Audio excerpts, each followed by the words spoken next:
Another near-capacity crowd filing into Rangers Ballpark in Arlington, and they are anticipating a Ranger win that would mean 6 consecutive series victories. Tonight, the Rangers take on the Detroit Tigers. And welcome in, everyone, to Ranger Baseball. Along with Tom Grieve, I'm Steve Busby, sitting in for Dave Barnett. Glad to have you along tonight. And the Rangers have been on a good roll. They've gotten out of the National League, back in the American League. The rubber game of this 3-game set coming up, and the Rangers turning to a reliable veteran in Roy Oswalt. And Roy Oswalt made his first start the other day. He'd missed the whole season. He looked like he'd never left. He was in mid-season form. He had command that I don't think you could expect, even from a guy like Roy Oswalt. He commanded his changeup. He commanded a really good curveball. His fastball velocity was about what you'd expect, as high as 92 or 93, to 110 pitches, pitched deep into the ball game. And in that one start, I think opened up a lot of eyes to show what he really can do. Well, it was spectacular, to say the least, not having pitched since last October when he was over in the National League with the Phillies. And the Rangers very, very pleased to have him on the staff and have him going out for the start tonight. He'll take on a Tiger ball club that he has never faced before, although some of the players he has had battles against. Coming up next, the finale of this 3-game set, the Rangers and the Tigers from Rangers Ballpark in Arlington on Fox Sports Southwest.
Oswalt just about ready to begin his warm-up tosses.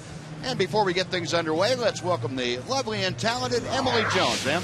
Well, thank you very much, Buzz. Ian Kinsler last night with his 23rd career leadoff home run, and he actually says his approach at the plate in the bottom of the first depends on what happens in the top of the first.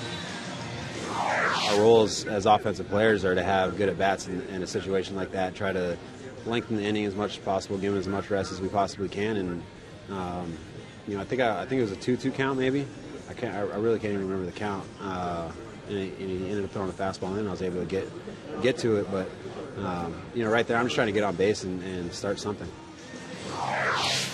Ian Kinsler with tonight's Geico quote of the game. Obviously, he got a pitch to hit last night, and an interesting stat, when he hits a leadoff home run, the Rangers are 19-4, including 3-0 this season. So obviously, a very big catalyst for this Rangers offense, guys.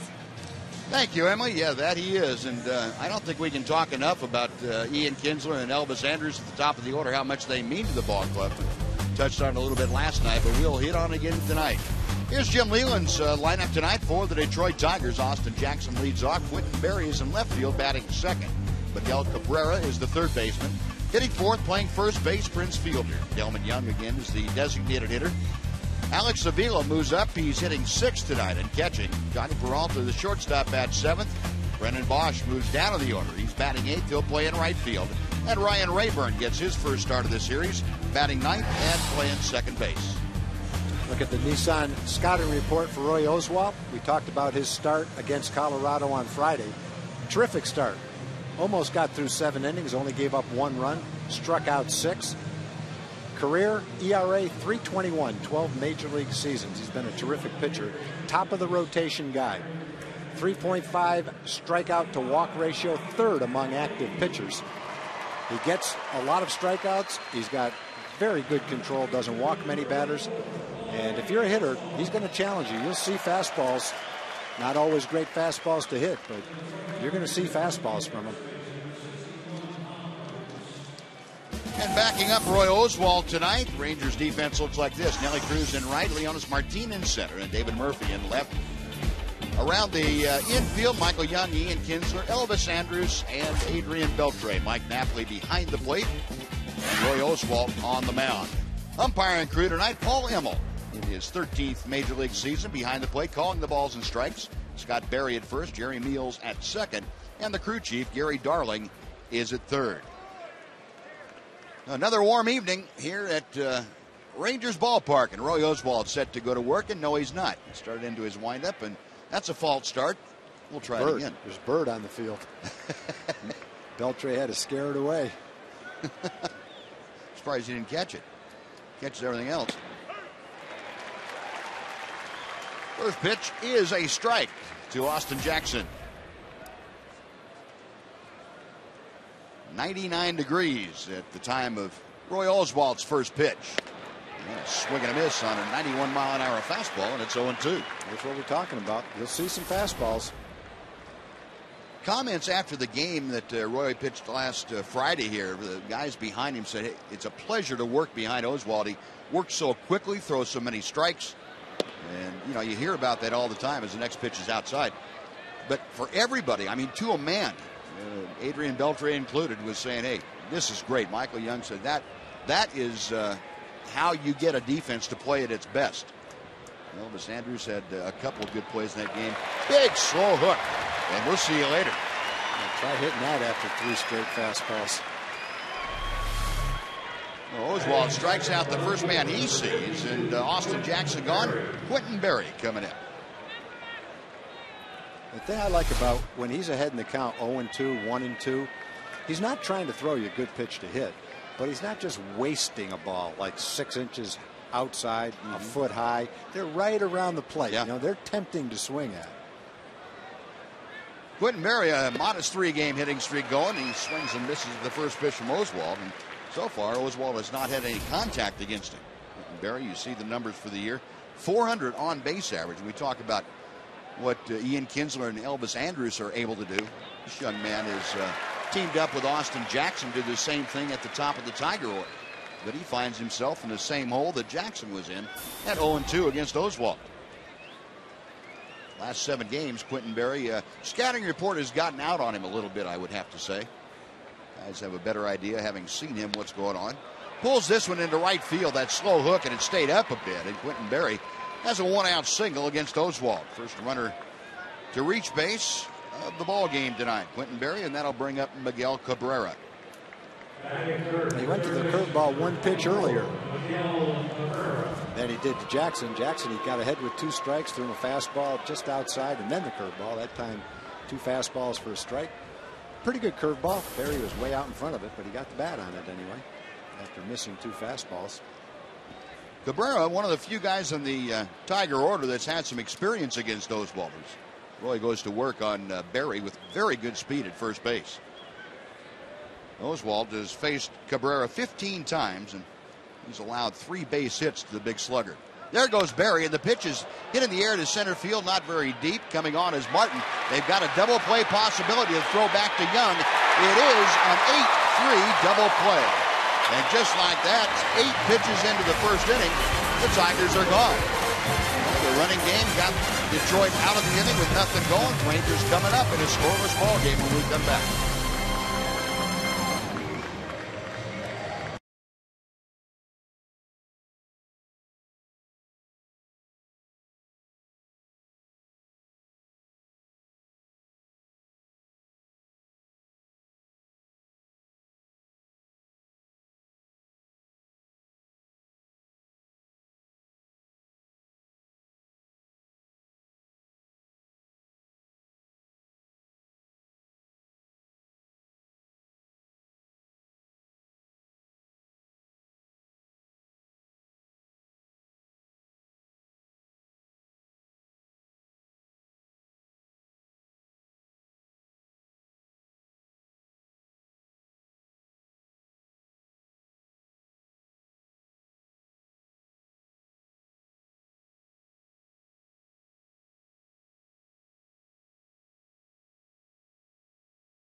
Your Texas Ford dealers. Want to break up with a vehicle that's breaking down? Then head to your Texas Ford dealer and drive the best in Texas. By Budweiser. Great times are waiting. Grab some buds. And by the Progressive Insurance Group. For a money-saving car insurance quote, call 1-800-PROGRESSIVE today.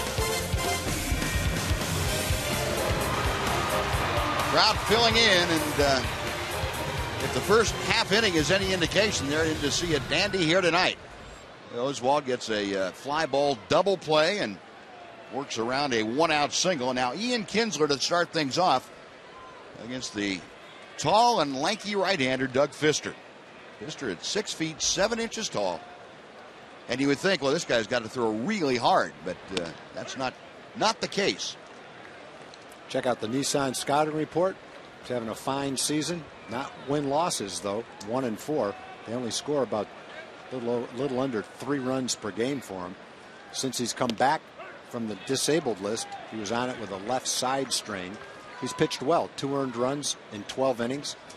Holds batters with runners in scoring position down below 200. He's not a hard thrower. This guy can really pitch, though. He's got great movement on his fastball and a great idea of what he's doing out on the mound. We see Ian Kinsler leading off. He'll be followed by Elvis Andrus, the shortstop. The DH tonight is Josh Hamilton. Adrian Beltre at third base. Bats cleanup. Michael Young is the first baseman. In right field hitting 6, Nelly Cruz. David Murphy in left. Mike Napoli bats 8. He's the catcher. And Leonis Martin is the number 9 man. He's in center field. And Ian Kinsler spoiling a slow breaking ball from Doug Fister. This was a really good trade that Detroit made last year. Fister was pitching for Seattle. He is fooled on the breaking ball, but he spoils it anyway. In about a year and a half with Seattle, he went 9-26, but his ERA was under 4. He pitched fine for him. The Tigers shipped 4 top prospects to Seattle. Acquired Fister last year. And down the stretch, he went 8-1 with a 1.79 ERA. One of the big reasons Detroit went to the postseason. Pitched 70 innings, only walked 5 batters in 70 innings.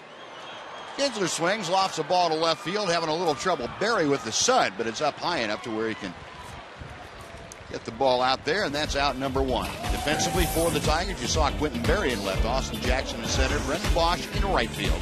Rich Fielder at first, Rayburn to start at second, Peralta at short, and Cabrera at third base with Alex Avila behind the plate, and Doug Fister is on the mound. But Kinsler flies out. That's how the Ranger first starts. And Elvis Andrus will step in against the 28-year-old right-hander Doug Fister. Numbers on Elvis and on-base percentage continuing to rise. Batting average staying over the 300 mark for the Rangers shortstop. Andrus 19 at bats against Fister. He has not had a lot of success, only 3 base hits. That's a 158 average. The 1-0 hit up the middle off the fist. Soft one hopper out to Peralta. Elvis thrown out. And that's 2 away for Josh Hamilton. Yu Darvish last night, 7 strong innings in that win over Detroit. His 10th victory of the year. Rangers now have a pair of 10-game winners, and that has not happened since the late 90s at this juncture of the season. And 2 guys prior to the All-Star break with 10 wins each. Yu Darvish joins Matt Harrison in double figures. Here's Hamilton, who's homered in back-to-back games. Josh now 24 round trippers, 67 RBIs, 67 runs driven in, the best in baseball. 1-0 pitch. There's a fastball that's up a little bit, and Josh not able to get on top of it.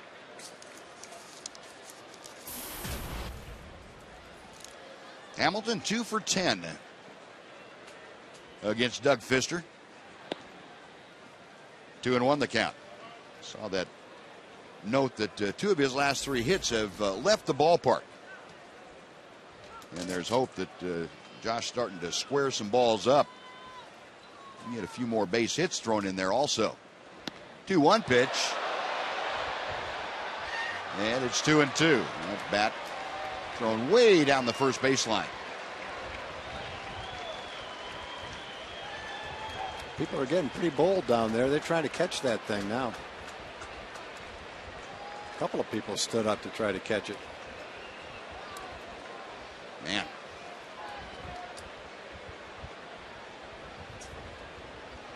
Josh with a different piece of lumber. He's back in there now. 2 balls, 2 strikes, 2 outs, bases empty, bottom of the first inning.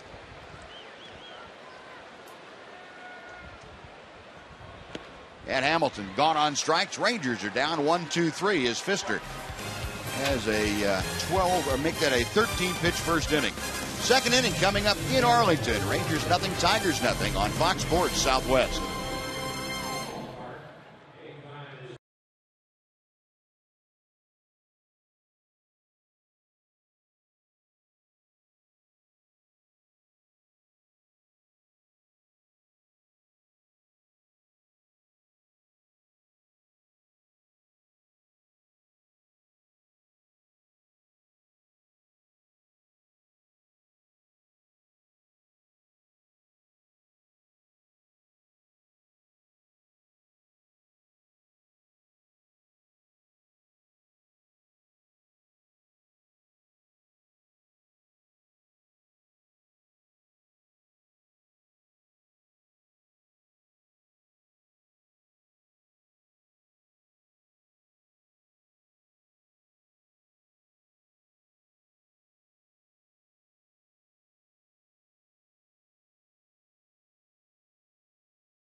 things off, goes after the first pitch.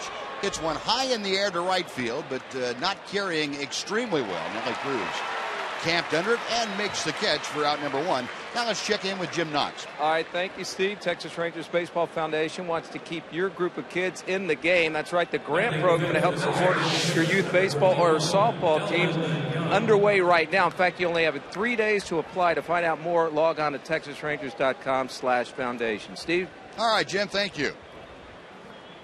Well, Prince Fielder's sky is out, and now Delman Young will step in against Roy Oswalt, who throws strike 1 about belt high. 9 pitches, 8 strikes. That's pretty much Roy Oswalt, at least what we've seen him this year. The only pitch that hasn't been a strike was an 0-2 fastball to Jackson that was about 2 inches outside. Yeah. Which means he threw it exactly where he wanted to.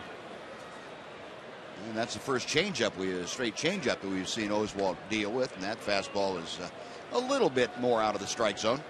It's 1 ball and 2 strikes to Delman Young. Roy Oswalt, the first 5 hitters now that he's faced, he's had an 0-2 count on 3 of them. And you'll remember in his first outing, we were telling you about that. The 0-2 count's 13 against the Rockies. Ground ball weakly hit out to Ian Kinsler. That's out number 2. Change up right off the end of the bat. A lot of ways he can get you out, but he's not afraid to throw his fastball. That sets everything up. He'll come right at you with his fastball, especially early in the count. Alex Avila, the Tiger catcher, now will step in against Oswalt.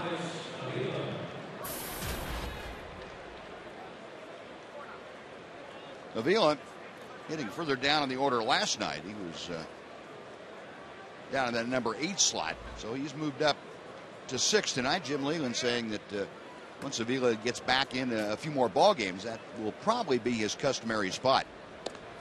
Fastball, strike 1.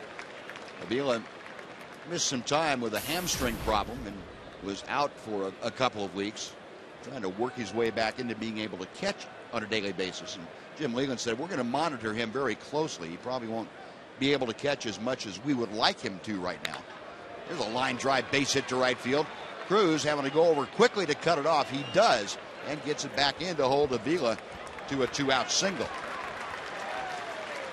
Another second base hit against Oswalt. Both of them have been singles, and now Johnny Peralta will come up. Barry hit a curveball. Looked like Avila hit a high changeup. Got a little more of the plate than Roy wanted it to. Nice play by Nelly. Gets over, and as is the case almost every time, Ranger outfielder makes a strong throw. Martin had plenty of time to double up Barry at first base on the ball that Cabrera hit to center, but nevertheless it was a strong throw. 1-hop throw from straightaway center field. First pitch to Peralta, a check swing foul by the Tigers shortstop. It's 0-1. We've got 3 guys now in the 5, 7, and 8 slots in the Tiger order that are on extended offers, and Johnny Peralta is one of them. He's 0 for his last 7. Delman Young, the other, is now 0 for 9. And Brennan Bosch is 0 for 12 coming into the play tonight. And a swinging strike, and it's 0-2. You know, we talk about Mike Napoli. Might as well just save time and go to 3-2 when Napoli steps in without throwing any pitches. Just start there. You might want to start 0-2 with Oswalt. He's shown the ability to do that against almost everybody. Pitch is inside.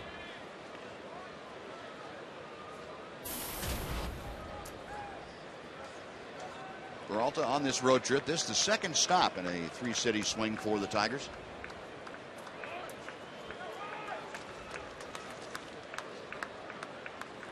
Oswalt, a long look into Napoli. The right-hander's ready to go. Line drive. That's going to be a base hit to right field. Cruz over to it quickly. And Avila will check in at second. So back-to-back 2-out singles. Avila and Peralta aboard. And Brennan Bosch coming up. Pretty good job by Peralta going down and getting a pitch that was down and away and lining it over Kinsler's head. He just kind of reached down and served it out there. Hey, Ranger fans, Chevy is proud to present a new show called Chevy Hometown Kids. It's not about the score, it's about the experience. So tune in each Saturday at 10 a.m. right here on Fox Sports Southwest, or you can visit www.hometownkids.tv for more information. Bosch is swinging strike 1. Bosch at 232 for the season. And this is a guy that prior to being injured in September of last year, the Tigers felt they had found their corner outfielder that really made them feel secure. He has come back and had a problem this year. That pitch is fouled away. Another 0-2 count. He's put together some pretty good streaks to make you feel that way. He hasn't been as consistent as he would like to be, but there's enough signs there that show power and that ability that the Tigers are hoping it becomes more consistent. Seemed like last year against the Rangers, he was just really tough to deal with. Making ball in the dirt, nice stop by Napoli, and the count goes to a ball and 2 strikes. We talked about the 5-hit, 2-home run game that Bosch had in this ballpark last June. And then another game that stands out, the game-winning home run that he hit off of Mike Adams in Adams' Ranger debut in August. Avila at second, Peralta at first, and Oswalt to the plate. Big breaking ball, got him swinging. Oswalt, 69 miles an hour with that hook. And the Tigers are gone in the second on a couple of hits. They strand 2 after 1.5. We're scoreless in Arlington on Fox Sports Southwest.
Ballpark in Arlington overlooks center field. That gives you an unparalleled view from the lower level.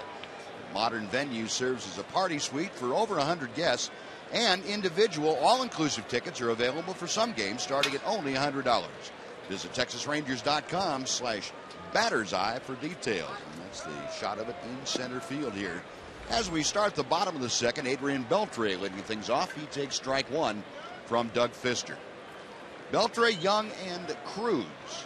First 3 Rangers to face the right-hander Fister, and he misses high and outside. A ball and a strike.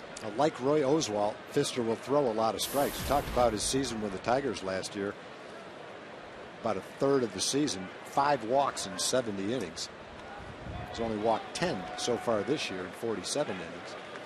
He throws a lot of strikes for a lot of quality pitches, mixes them up, changes speeds. Good movement on his fastball. Fister came over to the Tigers in that deal that Tom was telling you about near the trading deadline last July. Went 8-1 for Detroit and really helped propel them into the playoffs in 2011. And in the ALCS in the 3rd game, he beat the Rangers 7 2/3, a couple of runs. 3-1 the count to Beltre, and it's a strike. Adrian started toward first, and Paul Immel throwing that right hand up. Adrian now trying to make peace with Immel.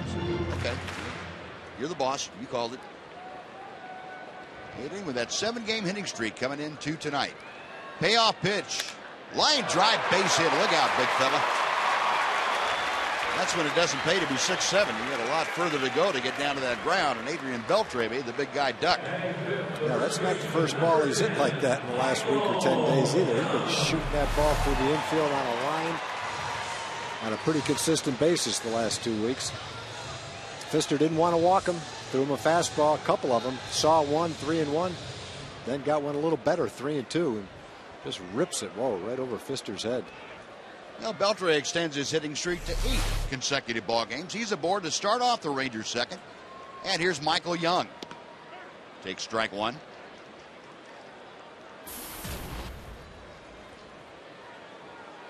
Michael, you can see the numbers against Pfister. 5 for 17. A guy that the Rangers are very familiar with in the number of years that he pitched in Seattle. Big slow breaking ball, and that finds the outside corner. So Michael in an 0-2 hole.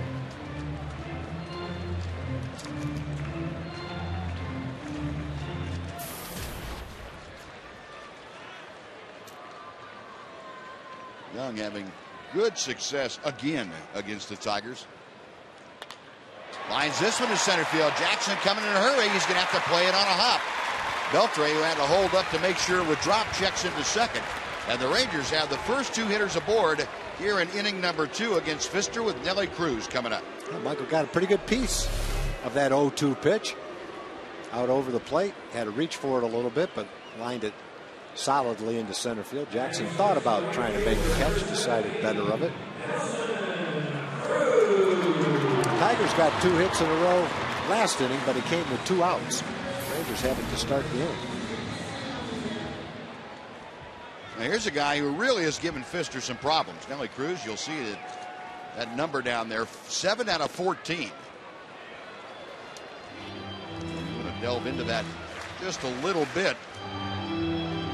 2 of those, make that 1 of those has been a home run, and he's driven in 3. That's the second highest mark on the Ranger Ball Club. Only David Murphy has more RBI against Pfister. 0-1 pitch. Good swing by Cruz, and he fouled it off to the right. It's 0-2.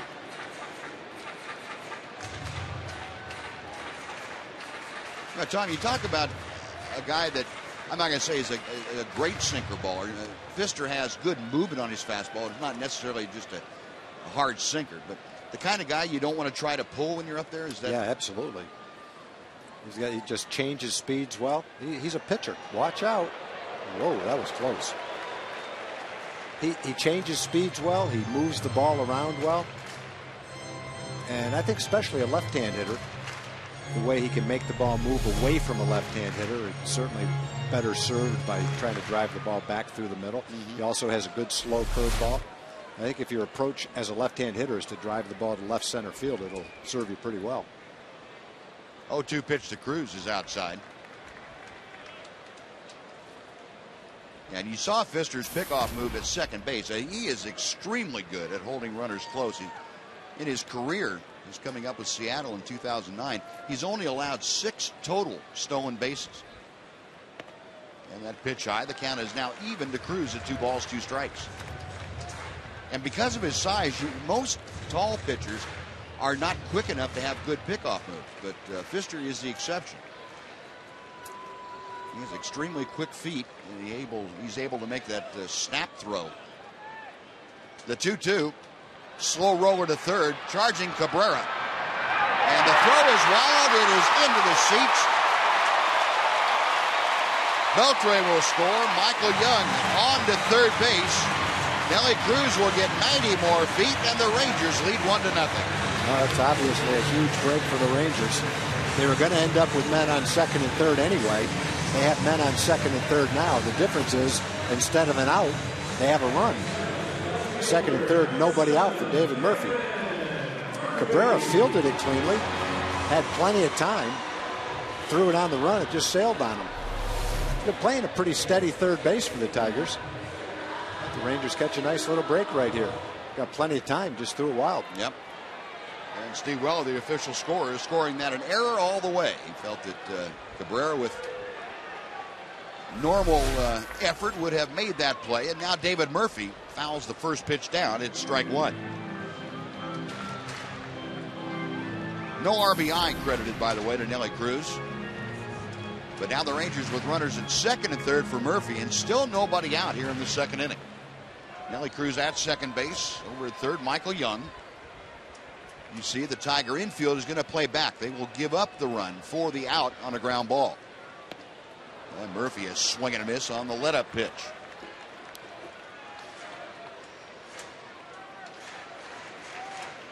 Take a look at the Ford leaderboard. Team average with runners in scoring position.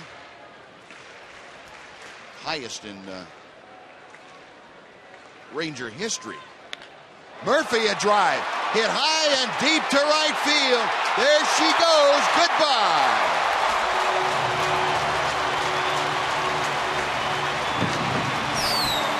David Murphy on an 0-2 pitch sends it into the lower home run porch. A 3-run shot, and the Rangers lead 4-0. Well, Pfister had gotten ahead of Murphy 0-2 with 2 off-speed pitches. Then he got the count to 0-2 and must have assumed that Murph wouldn't be ready for the fastball. He tried to sneak a fastball on the inside part of the plate, or maybe off the inside part of the plate. But he didn't get it there, and Murphy wasn't fooled by it. And he launched it out of the ballpark on an 0-2 pitch. Try to get it in, Buzz. It looks like it comes back just enough, right? Yeah. That is Murphy's 3rd home run in 17 at-bats against Doug Pfister. It wasn't a terrible pitch. Maybe it's not quite what he wanted, 0-2. And it's on the inside corner. It came after 2 off-speed pitches that had Murph way out in front. Now he puts the Rangers way out in front. 4-0 is Mike Napoli now with a 1-ball, 1-strike count. Takes the next pitch on the outside corner. Is that a case where you've seen a guy enough times in Murphy and Pfister's case that Murph might not have been sold on the off-speed pitches? I don't know, Buzz. I think it's just a case. I couldn't tell you exactly what Murph is thinking up there at the plate. But even though the count's 0-2 and you've seen 2 off-speed pitches, you still have to look for a fastball. You know, you can't let the guy sneak a fastball by you, and then you hope you can still adjust to the off-speed pitch. I just think maybe Murph was so out in front of the off-speed pitch that he was really kind of geared to hit the fastball. And didn't change. Now, Mike Napoli with the strikeout. That's out number 1. The estimated distance on Murphy's home run, 381 feet. Now, David Murphy with his 8th home run of the year now has driven in 28. And it's taken the Rangers to a big 4-0 lead, and Roy Oswalt, one of the happiest Rangers in that dugout. Here's Leonys Martin, first ball swinging, drives it to center. Jackson came in first, and now it's over his head. Martin at second will check in there, and Austin Jackson completely fooled on the ball coming off Martin's bat. Now, the other thing that can fool a center fielder in this park is the wind effect. You know, the wind is blowing kind of its normal way, which means the ball might carry a little bit better to the center of the field. And Martin can put a little charge in it to begin with. And where that ball's hit, Jackson really had no chance to recover and make the play. Well, Leonys Martin safe at second. Safe and secure in New York life. Martin showing some signs of being a pretty good hitter, boy. Got some pop in his bat. Yeah. We saw him hit a home run in spring training. He hit a line drive. I think it was over in Scottsdale that he turned around a fastball and hit a rope that carried about 400 feet and never got more than 15 feet high. I think for him, all he needs was what we've been saying, is playing time, experience. Got a good swing. Pfister about ready to throw his 26th pitch of the inning. Ian Kinsler up there. Kins flied out to left to start things. So the Rangers exploding for another crooked number. And Alex Avila going to go out and have a talk with Pfister. Now, this has been the recent history of the Rangers, this homestand particularly against the Rockies. And They go along for a little while, and all of a sudden, boom, a couple things happen, and all of a sudden you look in the scoreboard, and there are 4, 5, 6, 7 runs in that one inning. Take a look at the 0-2 pitches the Rangers hit. There's a breaking ball. 0-2, probably got more of the plate than he wanted. Michael singled. 0-2 after 2 off-speed pitches. Fastball in, and Murph just put a good swing on it. A lot of pitchers try to throw David away. He tried to sneak that ball in, and it might be a pretty good snapshot of why it's not a real good idea to try to throw him in. Quick bat, just turned that thing around and gave the Rangers a big lead. Talk about, looking for a fastball, being able to react to the ball inside and still hit the ball away sometimes, and Murphy is quick enough to do that. Yep. That's from a pitching standpoint, that's a tough hitter to face. You've got to stay away from that area. That pitch goes all the way to the backstop by Avila, and down to third goes Leonys Martin. I don't know what in the world happened to Avila. He looked like he had no idea what was coming. He's talking to Pfister about it right now.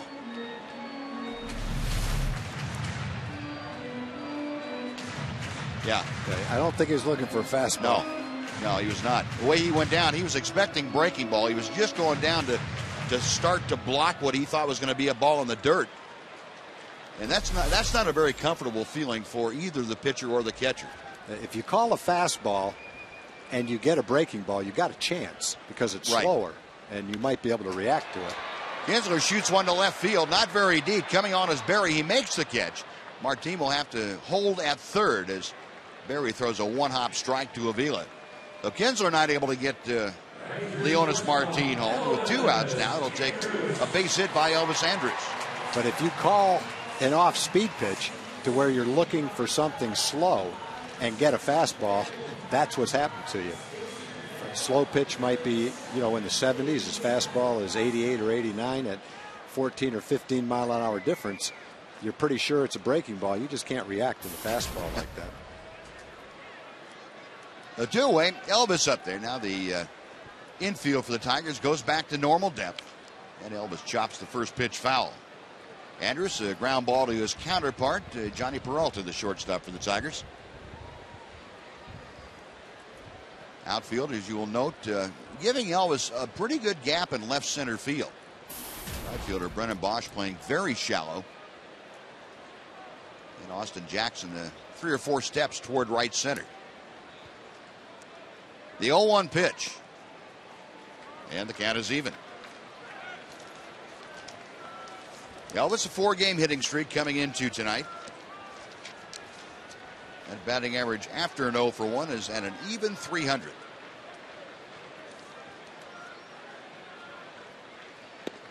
There's that big slow breaking ball, and it's 1-2.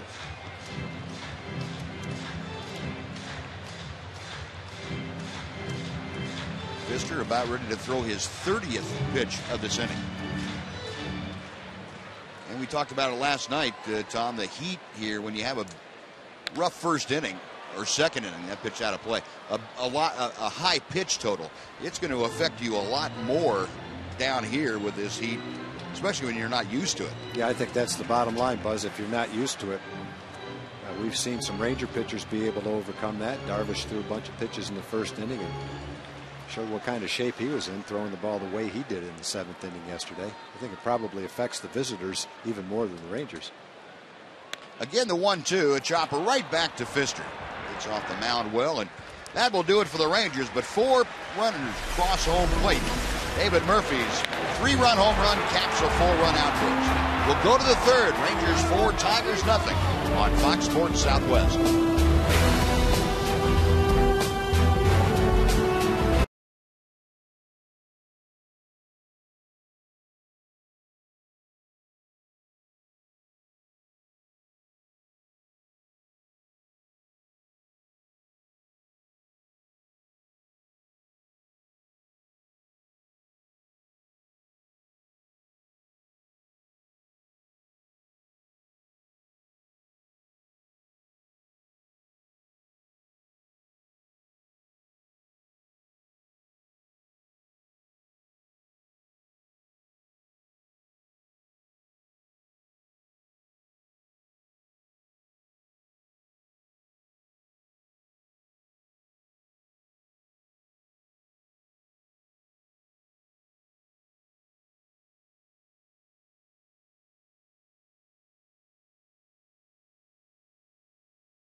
brought to you by Geico Insurance.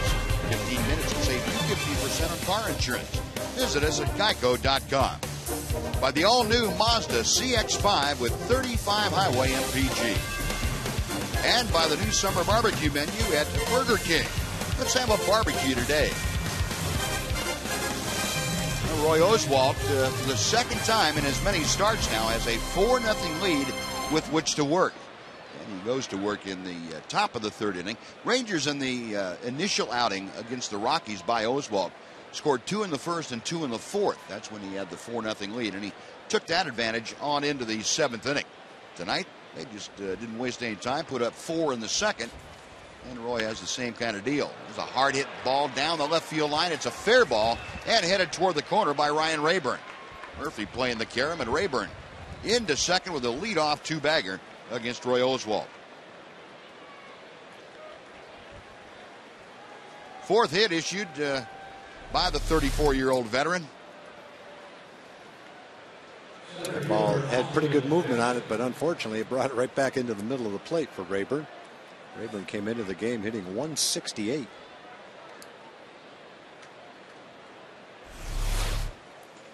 Now back to the top of the order for Austin Jackson with Rayburn at second. And the breaking ball is outside to him. Jackson went down on strikes his first time up. Average of .310 for this young man from Denton Ryan High School. Another big breaking ball. That's a strike as it catches the outside corner. Great athlete, and he's really maturing into an outstanding player for Detroit. Excellent center fielder, and he's changed his hitting mechanics to make him more consistent about getting the bat through the hitting zone on time. Tom, you can probably identify with that. He cut down that leg kick so that there are fewer moving parts in his swing. Yeah, I was watching a thing on a sports show the other night about Ruiz, the catcher for the Phillies. And they showed him, in fact, Mitch Williams was showing this. Last year, big high leg kick, 270 hitter. This year, just lifts his foot up, sets it back down. He's hitting 350. And that's the one mechanical change he made. Right. So for a lot of guys, that big leg kick, for everybody that uses a big leg kick, requires precision timing to get the foot down and time the pitch the way you want to. And if you're comfortable by eliminating it, just makes it a lot easier to do that. You know, Austin Jackson has he eliminated that big leg kick. He spread his stance out a little bit too, and he takes that pitch up and in. It's 3 balls and 2 strikes now.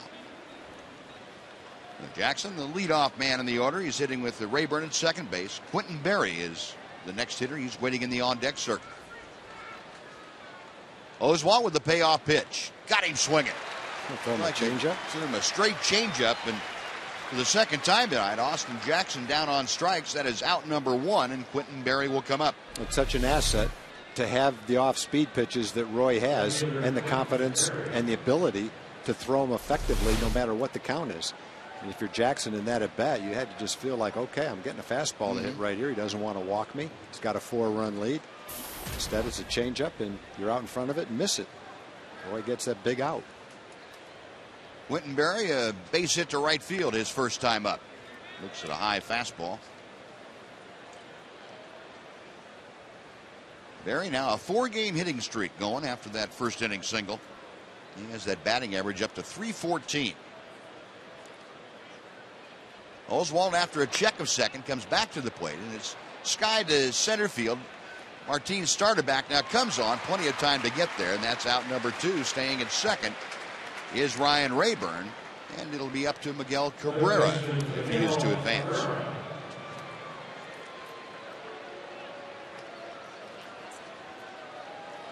Well, folks, play Mega Millions from the Texas Lottery and get a chance to win big right now. The estimated annuitized jackpot is $75 million. So play Mega Millions today, and who knows, maybe it's your lucky day.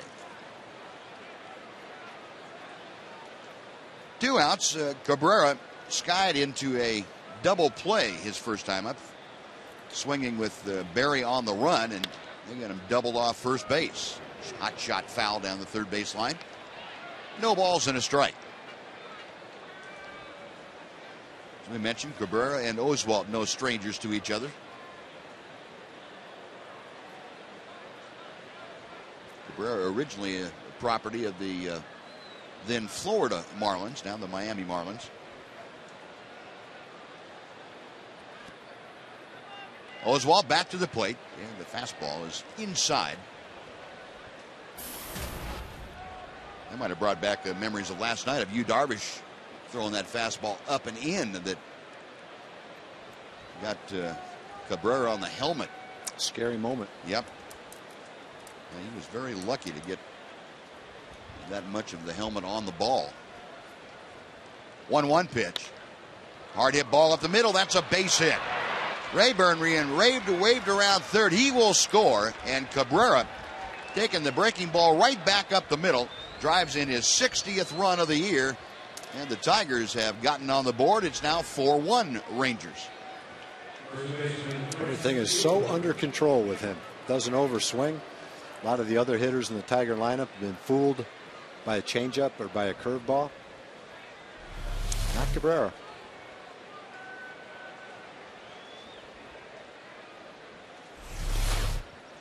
Now Prince Fielder will step in. Fielder skied out to right field as he led off the second inning. 305 the season average, 50 RBI. So between Fielder and Cabrera now 110 runs driven in for their number 3 and 4 hitters. Fastball hit hard, but Kinsler shading that way has it on the outfield grass. Nice play by the Rangers second baseman, and the damage is limited to a run. 1 run on 2 hits, 1 left. We'll head to the bottom of the third. Rangers 4, Tigers 1 on Fox Sports Southwest.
Played in Kansas City. Vote now at TexasRangers.com to send your favorite Rangers to this year's All-Star Game, along with manager Ron Washington. When you cast your 25 ballots and select the Rangers as your favorite team, you will be rewarded with a special ticket offer. Tomorrow night, Kinsler and Cruz, by the way, need your support. They fell behind in their respective positions. Josh Hamilton fouls off the first pitch from Doug Fister. The Rangers sent 8 men to the plate in the second. 4 of them scored. Hamilton, a strikeout, his first time to the plate. And fouled away to the left. Buzz, I'm going to start pecking away at our thank Okay. yous for tonight. Pittsburgh Peaches from Emmanuel Baptist Church in Pittsburgh, Texas. They have 70 Ranger fans at the game today. Thank you very much for the peaches. Cake Batter Rice Krispies from Kelly Chinloy from Plano, Texas. S'more Cookies, Maureen O'Neill from Dallas, Texas. Pound 'em Rangers Cake. Mike, Joni, and Caleb Verinder. Thank you very much for that, Joni.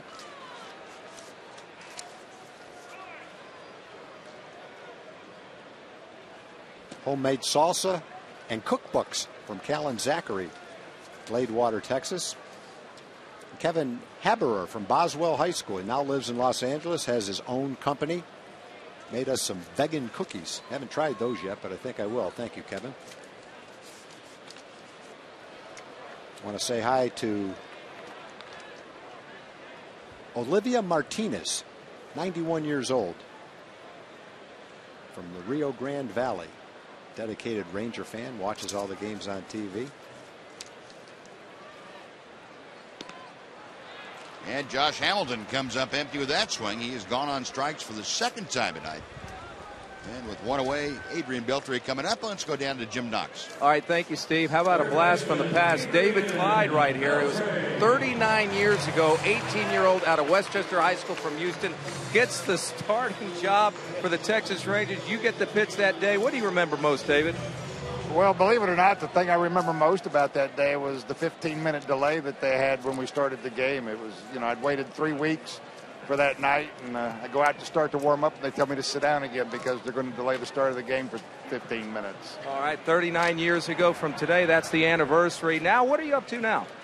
Excuse me, you got a neat seat right over there, buddy? Okay, thank you. I am working with the Houston Miracles Baseball Organization, teaching kids how to pitch and coaching an 18-year-old select team, trying to get kids college scholarships. There we go. Well, David, good seeing you, and good to have you back. Say hello to everybody back in Houston watching, and I'll be home soon. There we go. All right, I think that guy found a seat. Good thing about that. Steve. All right, Jim, thank you. All right. David Clyde, you were there that night. Sure was. Sure was. That was an exciting night. The anticipation of a high school kid. You don't know what's going to happen. You know he's talented, but how can a high school kid fare against a big league team, especially the Twins, who had a lot of good players on their ball club? And we found out that night pretty well. Now, the Rangers don't fare very well here in the third. They go down in 1-2-3 fashion. So we finished 3 at Rangers Ballpark. It remains the Rangers 4 and the Tigers 1 on Fox Sports Southwest.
1 over Detroit. We're in the top of the 4th inning. David Murphy, the big blast so far, his 3-run home run. That was the crowning blow to that 4-run second.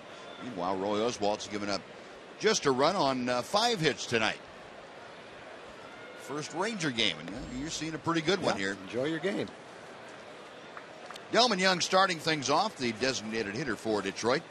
He is 0 for 1 this evening against Roy, and he takes a pitch just high. It's 2-0. My friend Anna Ramage sent us some of her Cocoa Crispy treats. I met her in the elevator last homestand. She'll be 94 years old soon. Comes to a few Ranger games, watches most of them on TV. Anna, I hope you're watching tonight. Thank you very much.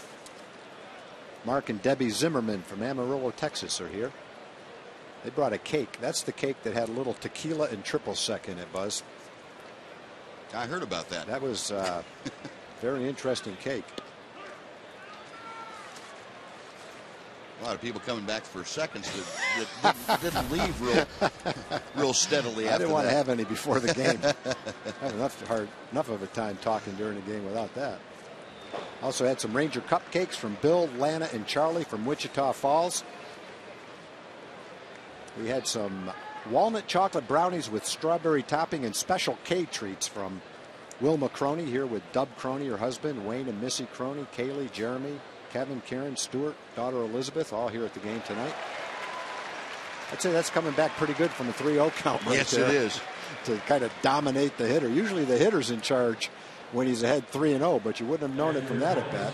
Yeah, I don't know what Delmon Young felt like, but Roy Oswalt went right after him and threw him a 3-2 changeup, and Young becomes the 4th strikeout victim of the night for Oswalt. That's been an effective pitch for him for sure. I want to wish a happy birthday to Grandpa Balderas.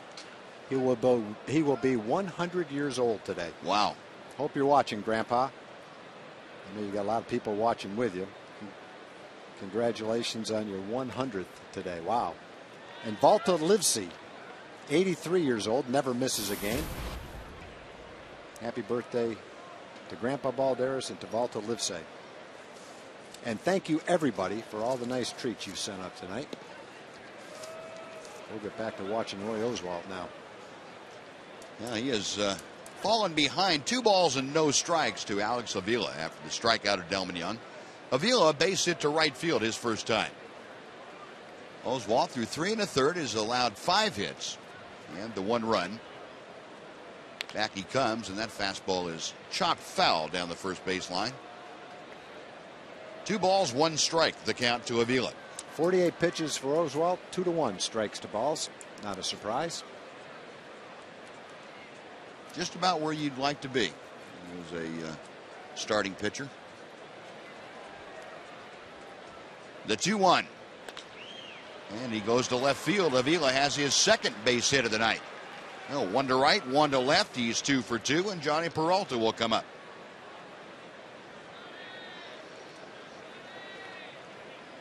Avila getting back into, no pun intended, the swing of things with the Tigers after coming back off the disabled list. And 2 for 2 this evening. This is 2nd straight game behind the plate. Remember, Gerald Laird caught the opener here. A 1 on, 1 out.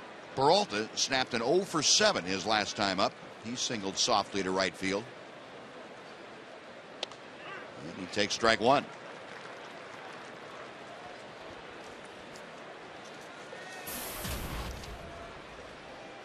Roy Oswalt from Ware, Mississippi.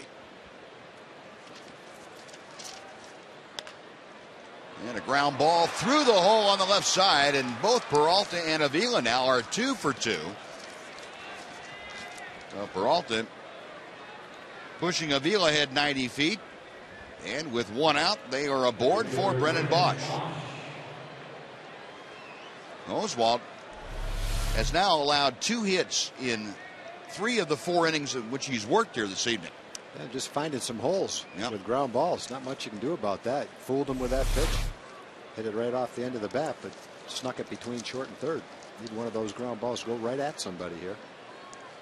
Here's Bosch, who struck out his first time in a kind of a lazy pickoff throw by Roy Oswalt. He realized he wasn't going to have an opportunity with Andrus cutting behind Avila to make a throw to get him, so he just kind of tossed it back there. Bosch waiting, and Oswalt ready. 1 ball, no strikes.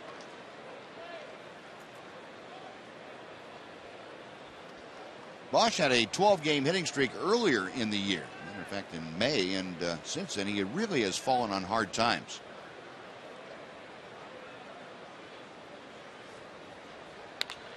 There's a line drive base hit to right field. Being waved around third is Avila. Cruz up with the ball. The throw comes toward third. Avila scores.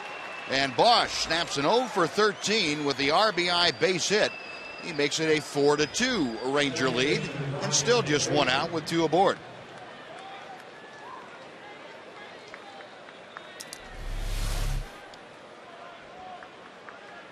Curveball stayed up, didn't get it down. He struck him out the last time up on a curveball down. That one's near the middle of the plate. Bosch hit that ball pretty hard. 8 hits now for the Tigers in just 3 1/3 innings against Roy Oswalt. Runners at first and second.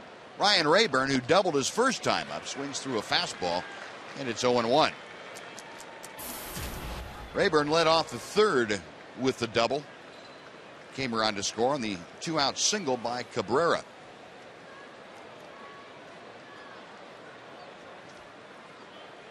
Oswalt a check of second, and the fastball misses. Rayburn now 3 for his last 9 trips to the plate. He was recalled from AAA Toledo back on the 14th of June. Spent time down there with the Mud Hens and hit 194 at AAA. Check swing. It's a fastball strike. 1-2.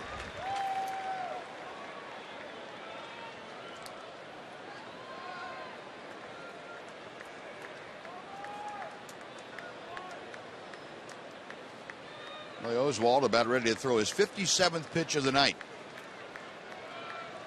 It's on the way. And a chopper to third. Beltre has it to Kinsler for 1. Back to Young, around the horn double play. And that gets Oswalt and the Rangers out of the inning. A run on 3 hits and 1 left for Detroit. After 3.5, the Rangers 4, the Tigers 2 on Fox Sports Southwest.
Trivia question. tonight. The question is, who was the last Ranger to have a straight steal of home? It's been a little while. And Nelly Cruz starting to start off the fourth inning. And we'd like to welcome along the President and CEO of the Texas Rangers, Nolan Ryan. Nolan, thanks very much for joining us. Thanks, Buzz. My pleasure. You have known, you and Mike Maddox have known Roy Oswalt as a pitcher and as a person for the better part of 12 years now. You had him at Round Rock back in 2000. You formed a very high opinion of Roy Oswalt, haven't you? Well, I really have, because I know him for the competitor that he is, and that he's going to find a way to get you out. He's, he pitches both sides of the plate, and he's a big game pitcher for you. And so I think also he's an innings eater. So I felt like he was a good fit for us. Were you a little bit surprised that Roy was still available when you all found a need for him this month? Well, I think there was a lot of interest in him during the offseason, and that he was very selective about where he would go. He wanted to come here, but, at the time we were kind of backlogged with our pitching like it was, and I think he felt like, well, maybe he'd stay home and see how it went without going to spring training and early in the year, and see if he was interested in retiring or if he wanted to get ready and come back kind of in mid-season. And I think what he found was he missed a game, and he still felt like he'd be very productive, and so we're very fortunate to have him. Nolan, when you look at some of the injuries that the pitchers have had, is there any way to gauge at all if it's related to the extra workload by going to the postseason the last couple of years and all the innings the guys have thrown? Well, it looks like we may have a home run now. Good call. I don't want to interrupt that. No. David Murphy's second of the night.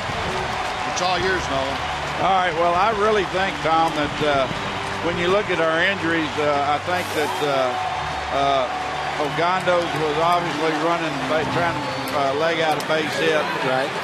And so I don't look at that one. And Derek Hollins, I think, was from really a stomach situation that got away from him as far as weight loss and coming up with a little bit of a tender shoulder. And so when you look at it, you would think maybe it was Feliz's the fact that he had an elbow problem, and that may have been brought on from not being ready to go into the rotation. I don't really know, and so I think that's really the one that's more throwing related. Now, Kobe's, you don't know about Kobe's because he accumulates a lot of innings, makes a lot of pitches, and at his age it could be an overuse injury. It's probably more apt to be with him than maybe the other two or two of the four. The year that with the Astros where you pitched kind of deep into the postseason, did you find it affected you at all the next year with more innings and less time? No, not really, because I would get away from it and do other things, and I just felt like that I was accustomed prior to that pitching on a 4-day rotation and pitching even more innings than I did during that time we went into postseason. So I didn't notice any difference. Right. Well, Nolan, we better knock on wood. Last year, the rotation, you only used 7 starting pitchers, and this year that it's going to be a little different story. But this year, the health of the everyday players has been remarkably good. Well, it really has, and that's a big key, because I really think that when you look at where our depth was in people that could start for us, and when you look at depth in position players, we don't have that much depth, mainly when you look at third base and shortstop, and you can substitute Michael over in those positions, but then it also leaves you a little short at first right now when Dapley needs a catch and Moreland's out. Mm-hmm. Is that one of the areas that you and John Daniels and Ron Washington have discussed, maybe an area that you'd like to fortify a little more as the year goes on? Well, we wanted to out of spring training, and we just couldn't find the kind of utility guy that we were comfortable with that could play shortstop in the other positions. And, it takes special skills to play shortstop, and it takes a special person that's good at third base. as we've seen with Adrian, you know, he gets a lot of hot shots hit down there at him, and that separates a lot of people. And Ian Kinsler trying to separate the ball from the ballpark deep down the left field line into the corner, and it is foul. Berry going down just on the foul side of the pole and ran out of room, and Kinsler still alive.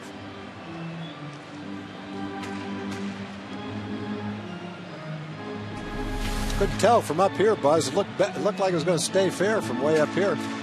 Well, from my vantage point, it looked like it was going to curve out, and I didn't know if it was going to have enough depth on it or not to make it to the stands, but I'm just glad he wasn't able to make that play. You're pretty much right on the line, aren't you? Pretty much. Take one more look at that. That corner gets a little tight down there. We saw Quentin Berry going in there and maybe a little tentative, and I don't blame him. And Kinsler pops one foul again. This will be in the seats over the third base dugout. Are you pretty confident, Nolan, that the pitching staff will be back after the All-Star break to pretty close to 100%? Well, I really feel like that the way their rehabs are going, we're very optimistic that should be the case. You don't really know until they go down and start actually pitching in competition again, see how they respond to game situation and being on the mound and increasing their pitch load. But right now we feel pretty good about it. Nolan, Yu Darvish has won 10 games for the Rangers. I know everyone expected him to pitch well. What's impressed you the most about him? Well, you know, it's his tenacity. He doesn't let, when he has a bad first inning and he struggles with his delivery and getting his command, that he doesn't let that distract him or it comes unraveled on us. And then once he fits into that groove, as we have seen, he is really tough once he finds himself for somebody to beat. And so I just think that his ability to do that and not let all the circumstances in which he came here under become a factor. And so I've really, for a 25-year-old, am thrilled with his maturity and his approach. I would imagine, Nolan, you're pretty impressed with his ability to close what he starts. Now, I'm not talking about complete games, but getting stronger as the game goes on and accumulating most of his strikeouts later in the ball game. Yeah, he really does. And once he gets into a rhythm, he really gets tough and gets his confidence in his pitches. But I think he showed us something early, Buzz, when he came back after that rain delay against the Angels. He was up for that game. He wanted to beat the Angels. And he said, that's my game. And y'all might want to call that. How does that one look, Nolan? She is gone. Ian Kinsler, straightaway center field, a 2-run home run. And the Rangers have put 3 more on the board. They lead 7-2. Now, most of Ian's home runs go to left field, and it looked like he was trying to hook the ball in that at bat. He fouled off several balls down the left field line and right toward the Tiger dugout. But he launched that one just a little left of dead center field over the camera well out there. 9th pitch of the at bat for Ian. Well, I think you're right, Tom. I think it's very seldom do you see Ian hit a home run out there. Most of his home runs are hit to left. And if you asked Ian, he probably would tell you he's more of a pull hitter than anything else. Well, that one getting up on Greens Hill, a pretty good piece. So Ian Kinsler with his 9th home run of the year. And the Rangers have gotten back on top, this time by 5 runs for Roy Oswalt. 415 feet, the estimated distance. Nolan, one more thing before we let you go. The heat here, and the Rangers get used to it. They do a lot of things to counteract the heat. How tough would it be on the opposing pitcher, like what we're seeing right now from Doug Fister, to have a long inning in this heat when you're not used to it? I think it's very intimidating and hard on them when they come in here and they're not accustomed to the heat, and very few places are accustomed to heat like we have. And so it can work very much in our favor. And Charlie Huff always said, if you will outlast your opposing pitcher, you have a good chance to win the ball game. And I found that to be very true. And so I think when you have an inning like this, it sure takes a lot out of them. and it should affect his next couple of innings if he lasts that long. And Elvis Andrus right back up the middle.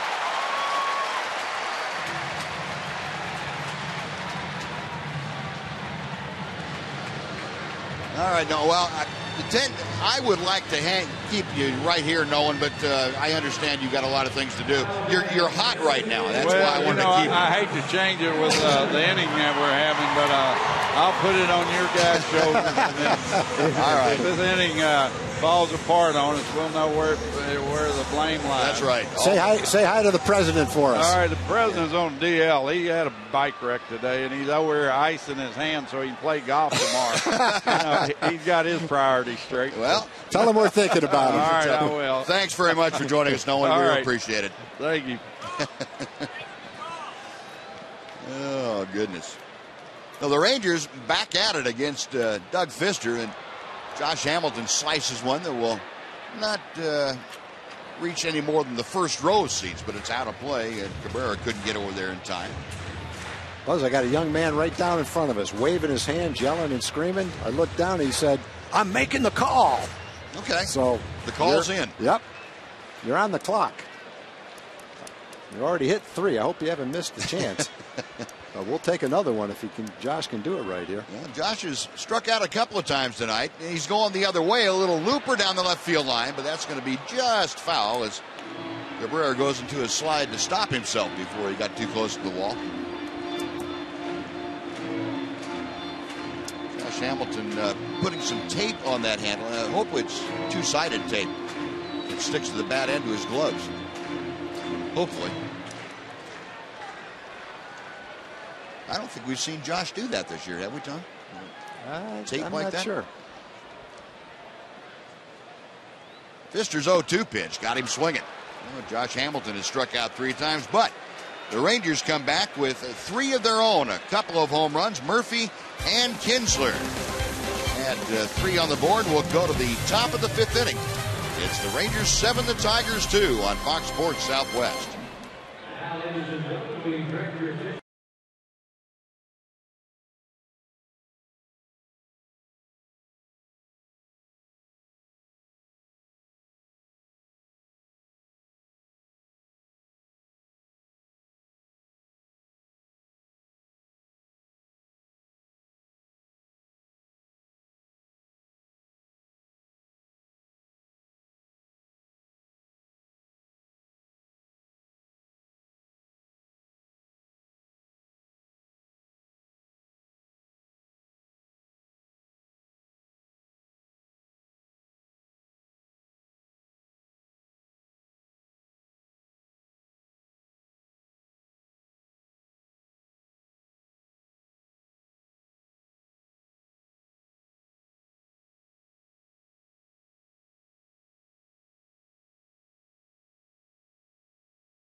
Trivia question and the answer tonight. The question was, who was the last Ranger to have a straight steal of home?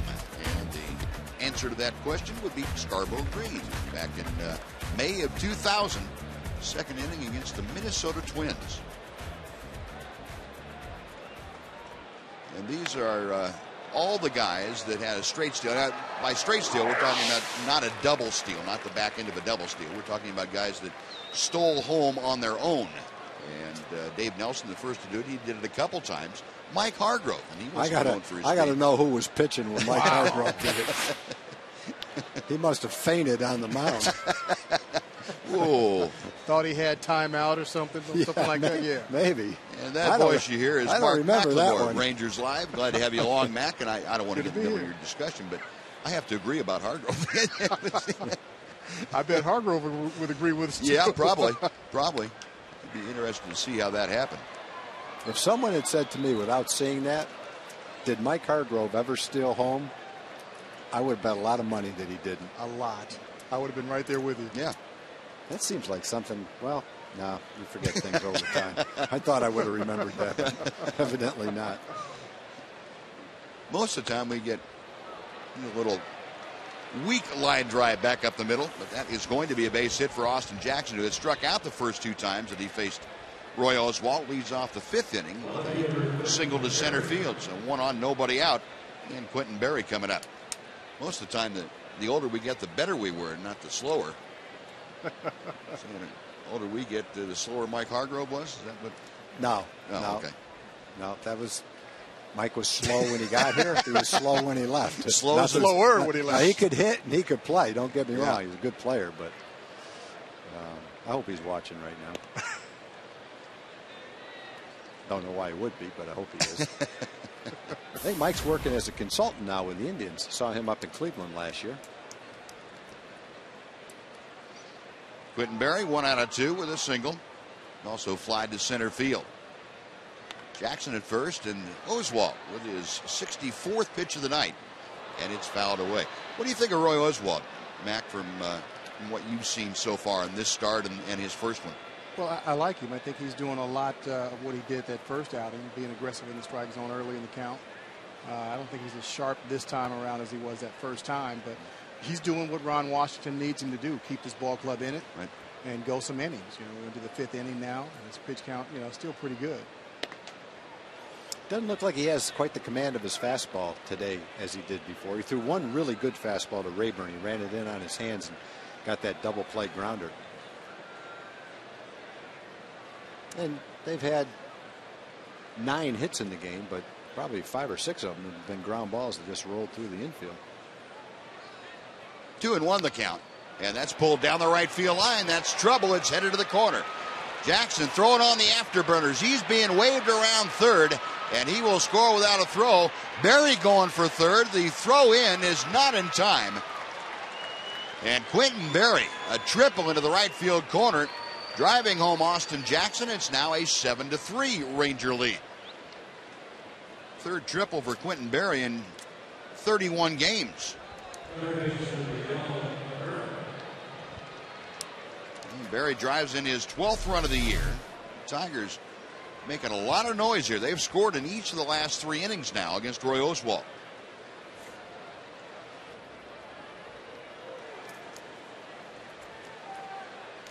Now, what I was going to ask before that happened, Mac, that double play that he got, that Oswalt got on Rayburn to end the 4th inning.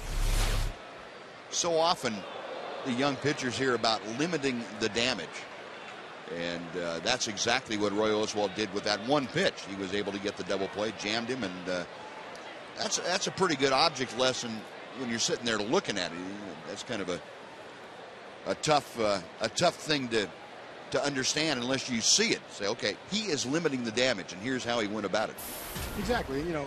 Pitchers are going to give up runs. You can't expect a pitcher to go out and throw a shutout or just give up one run. They're going to give up runs in pretty much every outing. So it's all about limiting that damage. Okay, he's giving up a run here. If he shuts it down here, still got a 4-run lead. Even if he gives up another run, he's limiting that damage. He's not letting that big inning, that 4 or 5-run inning happen. And those are the innings that knock a pitcher out of the game. Mac, I saw you before the game from up here down on the field talking to Quentin Berry. You have any relationship with him? Today was the first day I met him. Adam Jones from Baltimore actually sent me a text the other day and asked me if I had, went up and introduced myself, and I was like, well, no, why? And he told me they went to school together. They were teammates at at our high school, Morris High in San Diego. So I was pretty excited about that. So I got a chance to go down and meet him today and talk with him. And he was excited. He'd been looking for me for a few days, I heard. Yeah. So it was pretty exciting. I didn't know. I knew Adam, obviously had come out. We've had a relationship for a number of years and did not know about Quentin Berry. A pretty good pitch. He just ran in on Miguel Cabrera's fist with a man on third base. Yeah, you don't see that kind of a swing from Cabrera very often. Swinging a miss by a fielder. And it goes back to that first pitch that he threw in that at bat, that fastball up and in that Cabrera had to get out of the way of and stared out at Oswalt. I don't think that's the first time that's happened between those two. Probably not. No. Fielder, a check swing. Did he go around? Yes, he did. Now here's where that veteran presence is coming in handy. He's making pitches when he has to make them. Runner on third, less than 2 outs. Mm-hmm. He gets Cabrera, jams him, keeps that runner at third base, and now he's ahead of Prince Fielder. Fielder 0 for 2 tonight. A fly ball to right and a ground ball to second. And Oswalt working from the windup with the runner at third. Chopper to third. Beltre is coming home, and they've got Berry in a rundown. Napoli to Beltre. He runs him and makes the tag and keeps Fielder at first base. Great job by Adrian Beltre on both ends of that. Making the throw to the plate quickly and then finishing off the rundown. Got it done quickly. Fielder has to stay at first. Beltre took it himself. Didn't want the pitcher involved. Although, as a veteran guy, I'm sure Roy can handle that kind of play. You got man on third base and nobody out. You got Cabrera and Fielder coming up. You pretty much concede that you're going to give up a run. You hope that's the only run you give for the rest of the inning. Instead, if Roy can get the out right here or the out right here, then he'll get out with only giving up 1 run. Delman Young, first ball swinging, lines one to right field. So there are 2 on with 2 out, and Alex Avila, who is 2 for 2 tonight, he is coming up. Well, so you can speak to this. What happens when a pitcher gets in that situation? You've got 3 and 4 of the best hitters, 2 of the best hitters in the game. Got a runner at third, less than 2 outs. That veteran pitcher, something happens to him. He says, okay, I know I can't let this run in. That looks like that's what happened with Roy there. What goes through that pitcher's mind? Unless you're a guy like Nolan Ryan who could really strike out people at will, I don't think most guys really focus on strikeouts. I think they're just trying to get the ball put in play on their pitch and not hit hard in any place. All of a sudden you get a guy on third and you see a guy's demeanor change because now he knows best way for me to do something is get a strikeout. So his pattern changes, his aggressiveness changes, at least the good ones. That pitch off the plate inside is a little further off the plate inside on the first pitch, and the next one is right on the outside corner, knee high. The level of focus goes up. The temperature goes up, I guess, under your collar a little bit too. Napoli going to go out and make sure Oswalt's okay and see if they can figure out a way to deal with Avila. They have not been able to tonight. And this is almost the same kind of situation, not necessarily looking for a strikeout, but Avila's 2 for 2 tonight, and you've got to make better pitches than you've made to him so far. And I think you'll see Roy Oswalt and Mike Napoli come up with something a little bit special if Roy's able to execute. 1-0 pitch. There's a good fastball away.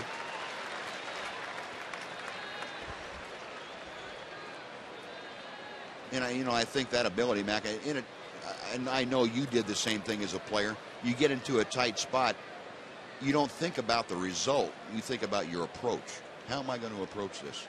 What's the best thing for me to do? And you kind of let the results take care of themselves. Right. When you start trying to do too much, that's when nothing good happens. Mm-hmm. Yep. And my whole thing about pressure, there is no pressure in a given situation if you know what you're supposed to do and you know how to do it. Then you just do it. And if it works out, great. If it doesn't, we'll try it again. Get them next time. Yep. And there's no pressure in that kind of feeling. And Oswalt has been in situations like this over the years. He knows what he wants to do. He knows the best way to get out of it. Now it's just a matter of whether he can execute that or not.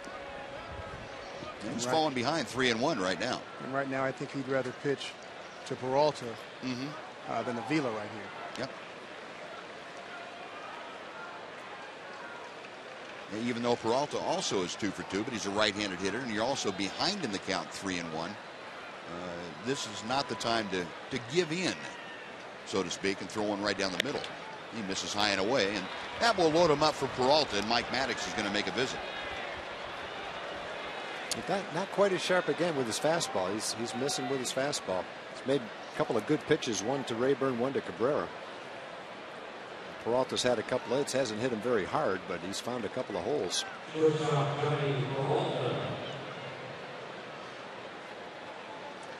Well, there's a conference on the mound, and Chevron would like to tell you what's coming up tomorrow. Take a look at the pitching matchup. Scott Feldman taking the place of injured right-hander Colby Lewis. He'll be opposed by fine youngster Tyson Ross. Ross is 2-7. Don't let that 602 fool you. He's going to be a pretty good one. And Scott Feldman back in the starting rotation. He's going to try and improve on that 1-6 mark. Scott had a very good start his last time out against San Diego. Oswalt having one of those innings that we talked to Nolan Ryan about. 21 pitches so far, and there's Johnny Peralta. The first pitch strike. He is in there. Off-speed pitch. Peralta took it. Peralta singled once to right and once to left. Bases full of Tiger teammates. A 7-3 Ranger lead. And Peralta now down in an 0-2 hole.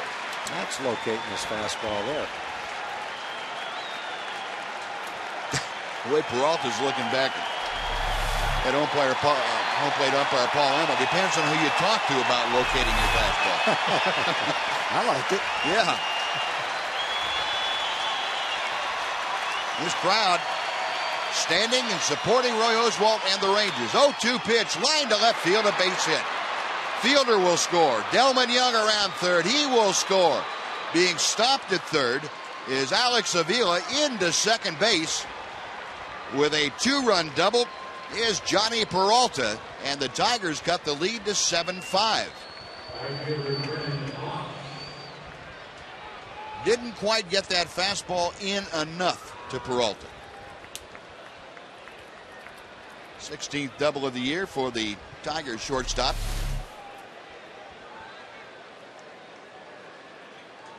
I take it back. That's just a pretty good piece of hit. That is. He kept his hands inside and just went with it. It wasn't just inside. It was running inside. Now, Brennan Bosch, who had an RBI single his last time up, as the tying runs aboard here in the 5th inning. 3 runs across. And Oswalt working from the stretch with 2 outs. The pitch is a little bit high. It's 2 balls, no strikes. And we're just now starting to see some movement out of the Ranger bullpen. Nobody has gotten up yet, but apparently that phone is rung out there.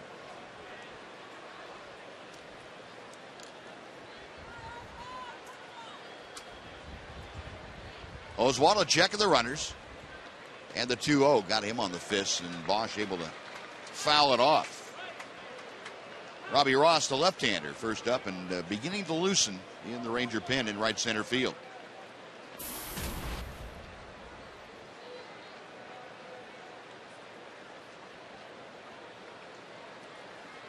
But Johnny Peralta with that big 2-run double.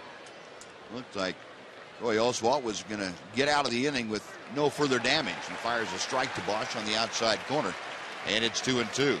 But Peralta driving in his 21st and 22nd runs of the year has cut this lead to 7-5. The same score the Rangers won by last night. Alex Avila had a very key 2-out walk.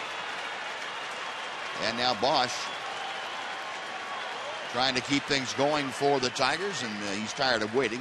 Napoli's going to go out and have a little talk with Oswalt. Oswalt about ready to throw his 30th pitch of this 5th inning.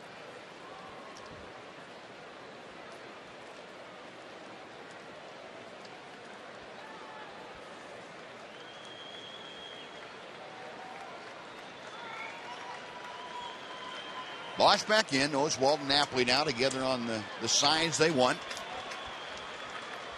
The 2-2. Got him swinging. Came back with a breaking ball, and the back door got him. But the Tigers come up with 3 runs. They strand a couple. We're halfway through the ball game. Rangers 7 and the Tigers 5 on Fox Sports Southwest.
The first pitch to him is behind him.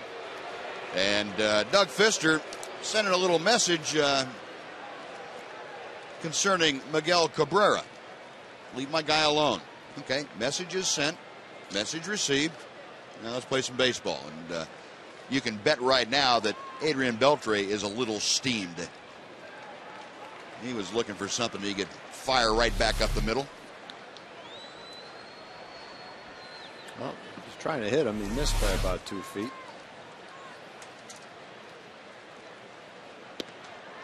Yeah, Beltre is trying to hit one to Grand Prairie, and if he made contact, it would have been to Grand Prairie. He didn't go down to a knee because he was off both feet at the time. You know, as a player, you can appreciate the way the game is being played that way. Mm-hmm. But as a hitter, you don't ever like having a ball thrown at you or being hit intentionally, but you understand what the message is and why. You just don't necessarily like it, but, you know, going down below the neck basically is the rule of thumb. And, you know, it's part of the game. You don't see it much anymore, but it's part of the game. Right.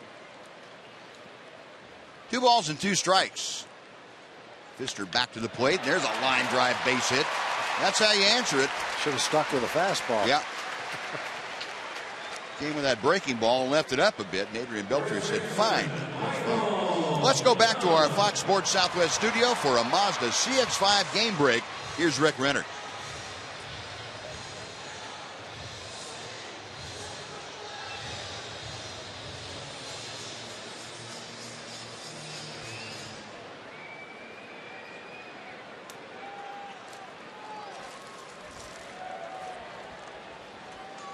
All right, Rick. And Michael Young, first ball swinging. It's out of play to the right over the Ranger dugout, back into the lower seating bowl. It's no balls and a strike.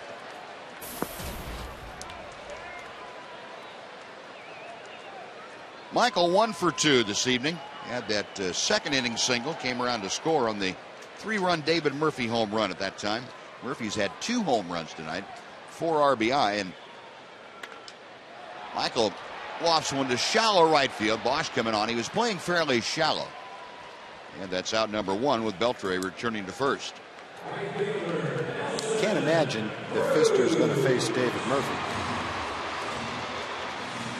But we'll see. They've got a left-hander warming up in the bullpen. Dwayne Belo was warming up earlier. Not sure if it's still him or not. Looks like it is. Mm-hmm. Yeah, I don't think Jim Leyland will let that the triple rematch happen. First pitch to Nelly Cruz. That's rifled foul by Dave Anderson down the left field line. Cruz tonight reached on an error in the second inning. Came around to score. That big error led to 1 unearned run of the 4 that the Rangers scored in the second. And Nelly's also grounded out to second, but he hit a bullet that hit the side of the mound and carried over to Ryan Rayburn. 0-1 pitch. That's inside. Pfister's given up 3 home runs in this game. He'd only given up 4 coming into the game in 46 innings. He's not a guy that's been touched up for the long ball much until tonight.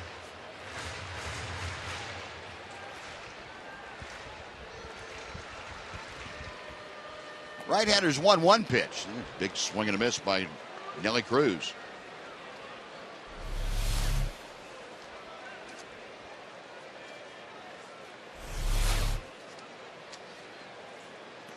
All I can say is Nelly kept contact with the ground with both feet most of the time.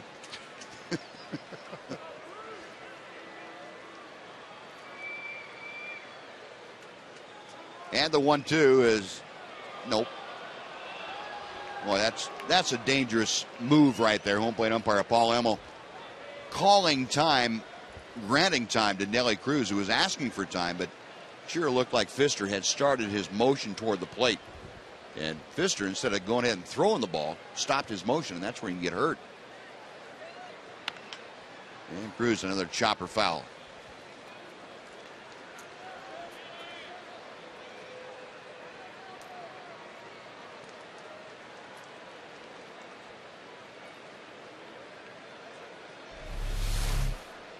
Take a look now.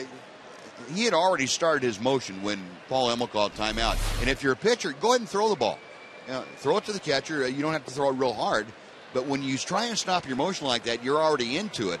There's a real good chance you're going to be off balance and hurt something. And Pfister has already had a problem with his left side of his rib cage. Well, that's the last thing he needs to be doing. And you find out very quickly what pitchers don't like that. When the batter calls timeout and the umpire gives it to them and they stop their motion. You find that out fairly quickly. And there are players that around the league that will use that to their advantage. Yeah. You get to 3 balls. You're down in the count 0-2. You want to try and mess up his rhythm, and you step out on him. And sometimes a lot of pitchers will get emotional about it and lose their composure. No, that's a good point. I've seen that happen a lot too. It's also seen some pitchers go ahead and throw it and say, "Oh, I'm sorry, it slipped." And that pitch is low to Cruz. And ball 4. So the Rangers with 2 runners aboard and 1 out. And here comes David Murphy, but he's not even get halfway to home plate before Jim Leyland bounces out of that Tiger dugout. He's on his way to the hill, and that's going to do it for Doug Pfister. So the left-hander Dwayne Belo will be asked to come in and face David Murphy. Rangers leading 7-5. They have 2 aboard and 1 out. And a pitching change underway. We'll be right back on Fox Sports Southwest.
multi-reverse replay. David Murphy has reversed a couple of pitches from Doug Fister.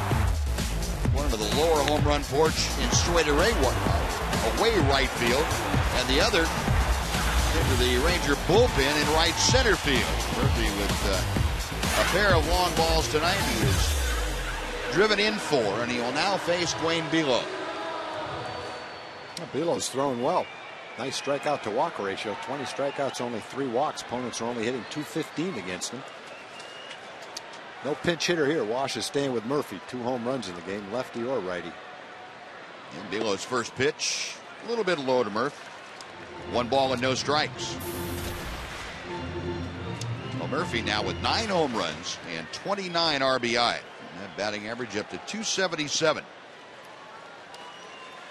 Beltre at second, Cruz at first, and Below tries for the outside corner, and he gets it. 1 ball, 1 strike.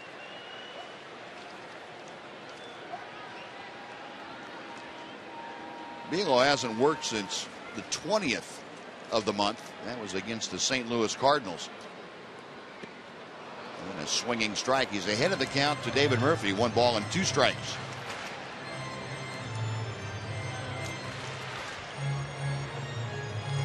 Below this year has worked 7 1/3 against the Rangers. Couple of games, he's given up 6 hits. No earned runs, and he's been very effective against Ranger hitters. 1-2 pitch, and Murphy just able to stay alive. Taps that foul at home plate.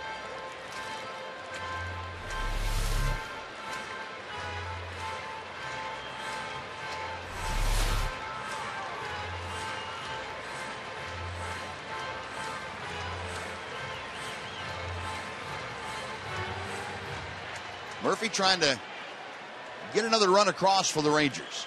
Tigers have answered the last couple of innings with runs of their own.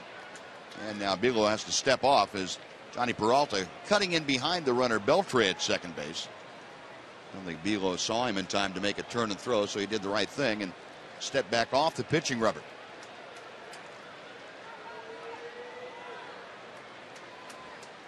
Left-hander with a 1-2 pitch. Murphy, a line drive, base hit to left field. Beltre around third. He will score. And David Murphy drives in his 4th run of the night.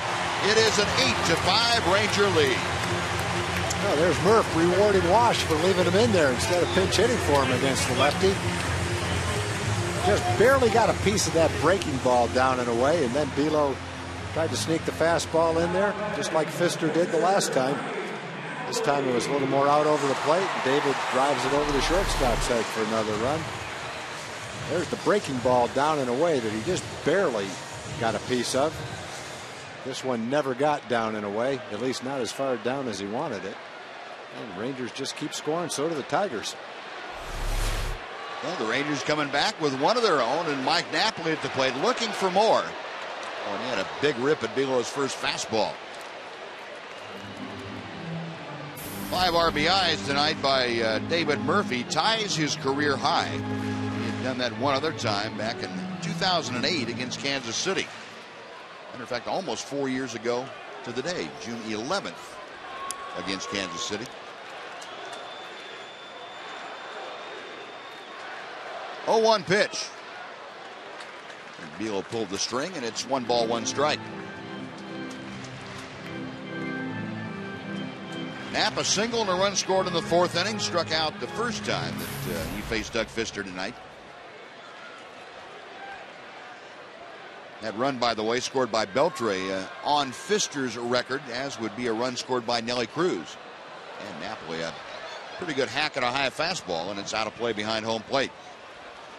1 ball and 2 strikes.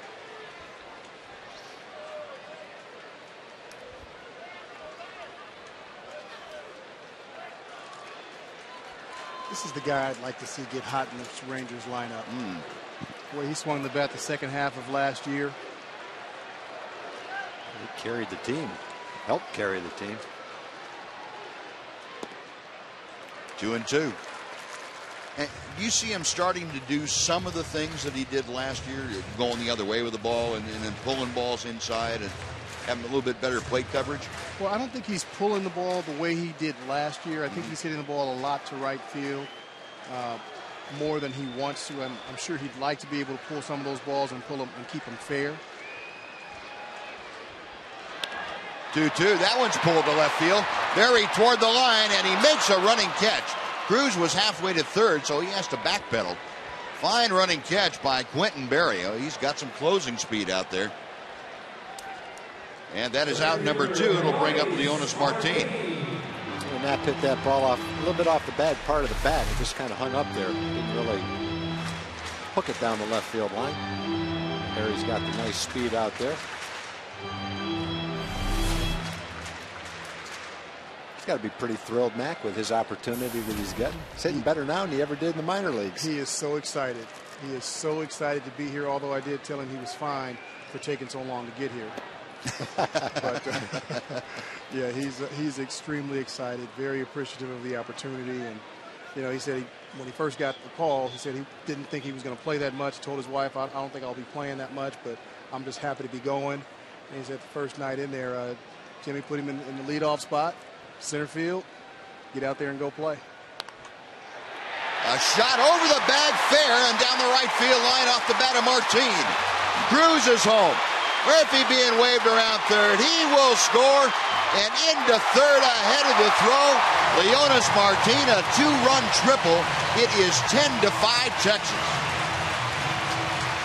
Come on, how about Leonys Martin? Well, from his what we've second seen, run-scoring triple in the last 3 games. All you can say is that kid looks like he can hit.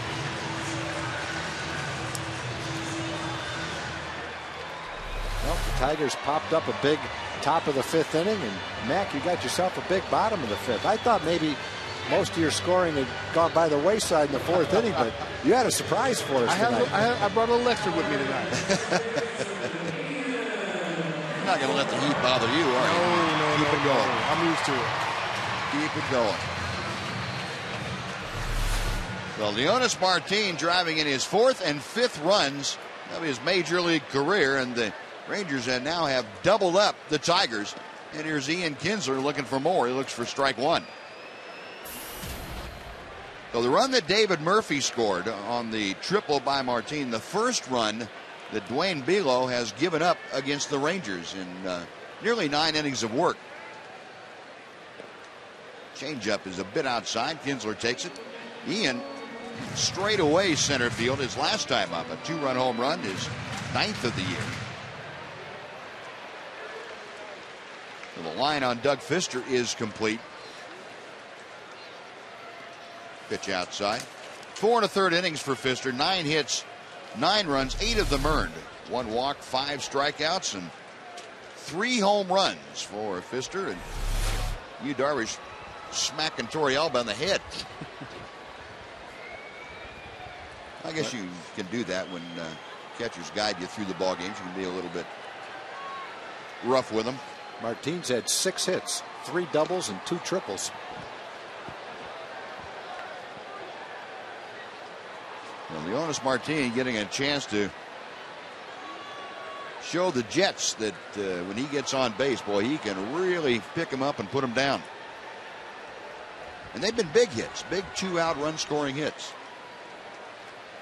The 2-2 to Kinsler.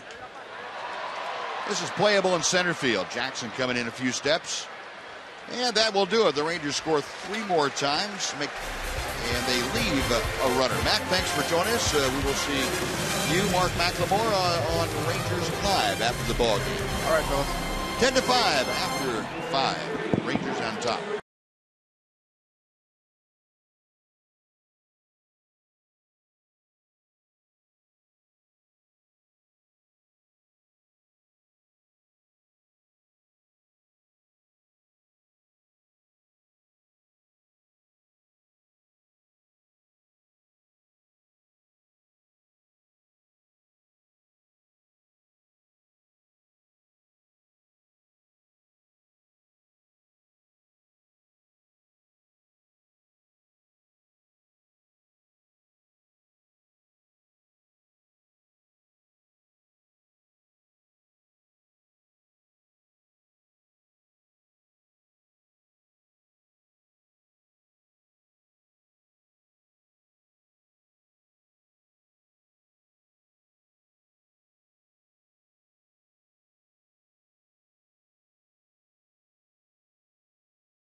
Colonel Devin James was deployed in Afghanistan for the past 13 months. His son Walker turned 8 years old today. He did not know he was in the stadium, and finally he shows up. And Walker, very happy, as well as his 3 daughters, including Emma and his wife Rebecca, knew about it, but no one else in the family knew about it. And here he is now, Lieutenant Colonel Devin James. How does it feel to be back home? Oh, it's great. It's great to be back in Texas. It's great to see a Ranger game.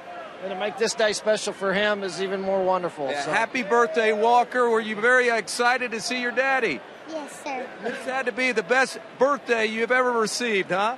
Yes. All right. His 3 daughters, including Emma, I think, was stunned the most. And she was very happy, and understandably so. Congratulations. Thank you for everything you've done. We appreciate everything you've done for the United States. Thank you. Thank you. I appreciate it. This is wonderful. God bless everybody. Thank you. And Walker, happy birthday. There you go, buddy. Steve? Much. Good stuff, Jim. Thank you. That was fantastic. Seeing the look beautiful on that young man's face, and oh, man. Ryan Rayburn starting off the top of the 6th inning. Rangers now leading 10-5, and Roy Oswalt back out there. Lieutenant Colonel just back from Afghanistan. What a, not only a birthday treat, what a treat for his whole family and for him. That's tremendous. Oswalt with a 1-2 pitch. Call strike 3.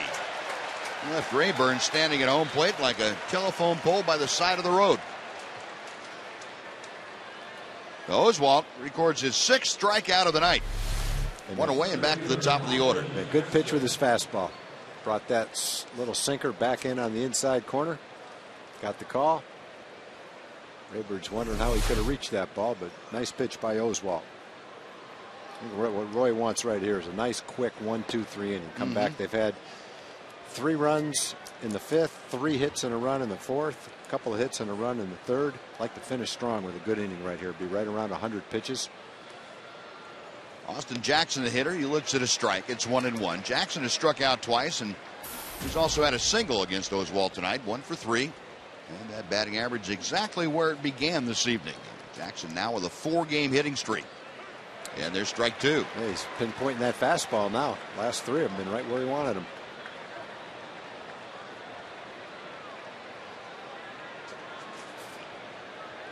Oswalt back to the plate. And just missed outside. A breaking ball. 2-2.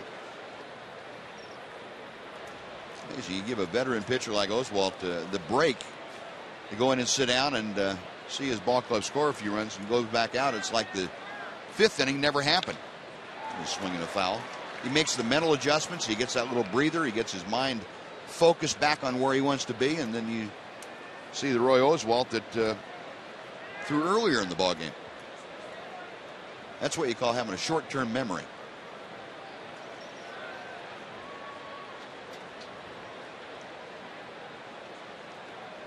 The 2-2 pitch one more time. It's fouled back to the screen. Speaking of pitching, Derek Holland had his first rehab start tonight down at Round Rock. He threw against Nashville. Worked 3 innings in that game. Gave up 3 hits. He had a couple of walks. One strikeout. He gave up a home run. 39 pitches for Derek Holland in Round Rock. And the plan is for him to throw again on Monday. And then make a determination after that how soon he would be able to rejoin the Rangers, assuming everything goes well. And certainly it looks like his first outing did.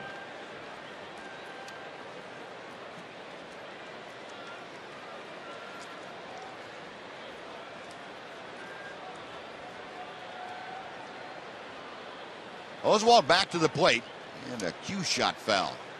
And we get word that the radar gun had Derek Holland at 92-94, which is fairly normal for his fastball. So apparently no health issues as far as being able to let it go for Derek, and that's great news. Now, the last time Derek pitched, when he'd lost the weight and was really weak, his fastball was 89, 90-ish. We floated that thing in at 57 miles an hour. I don't know if I've seen a pitch much slower than that. He took something off his changeup. Yeah, there. he did. That's kind of improvising right there. Oswalt's 101st pitch, and it's outside, ball 4. Oh, a one-out walk puts Jackson aboard, and Quentin Berry coming up. And we'll see if Ron Washington's going to stick with the veteran right-hander or go to the bullpen and bring in Robbie Ross with Quentin Berry hitting. Well, Mike Maddox is going to go out, so apparently it's just to have a little chat. Normally, Mike doesn't make pitching changes. Well, the walk, the second of the night, issued by Roy Oswalt.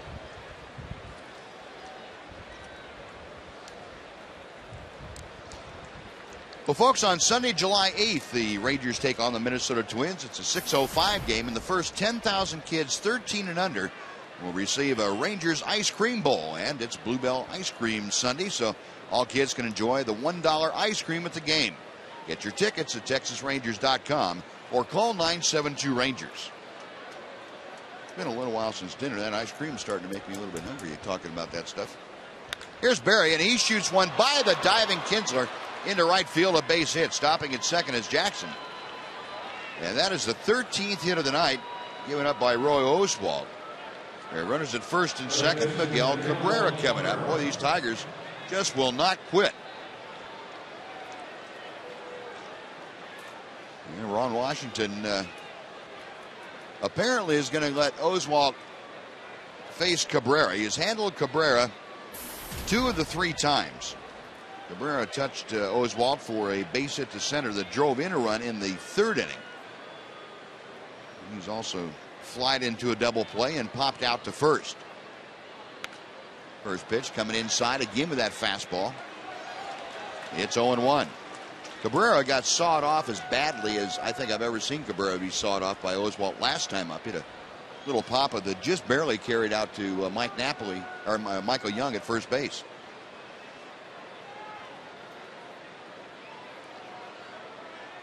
Oswalt a check of second, and the 0-1. Just missed the outside corner.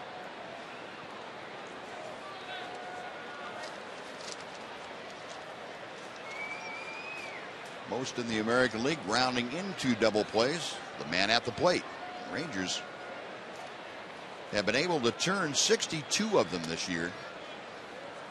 That's right in the middle of the pack. Oswalt taking something off to Cabrera, and he gets a swinging strike too.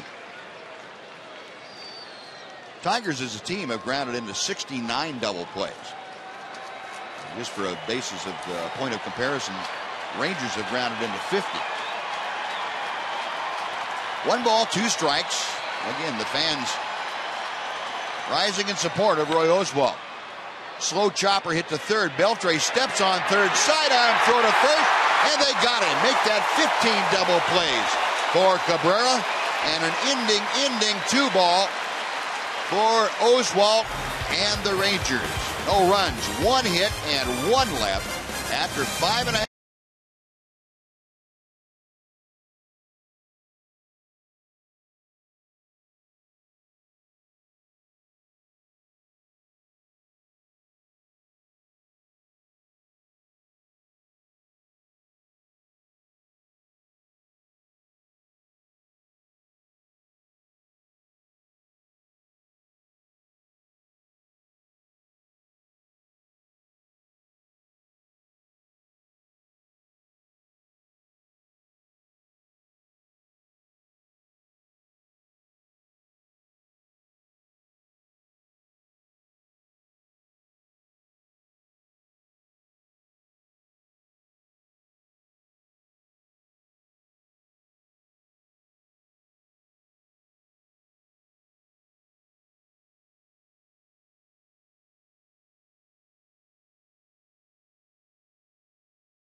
brought to you by Sonic. Tonight's jackpot is worth $900 and dinner for two at Sonic Drive-In.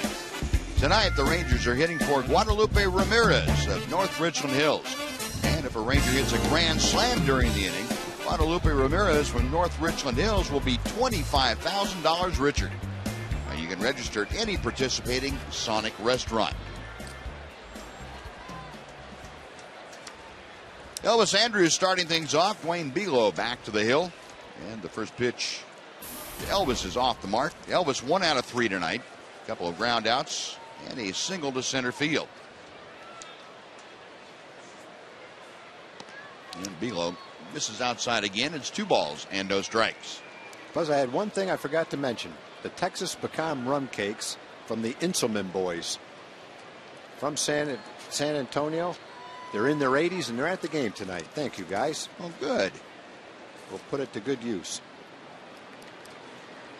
And ball 3 high and away to Elvis Andrus. Elvis trying to get aboard to start the Rangers 6. Rangers have scored 3 runs in each of the last 2 innings.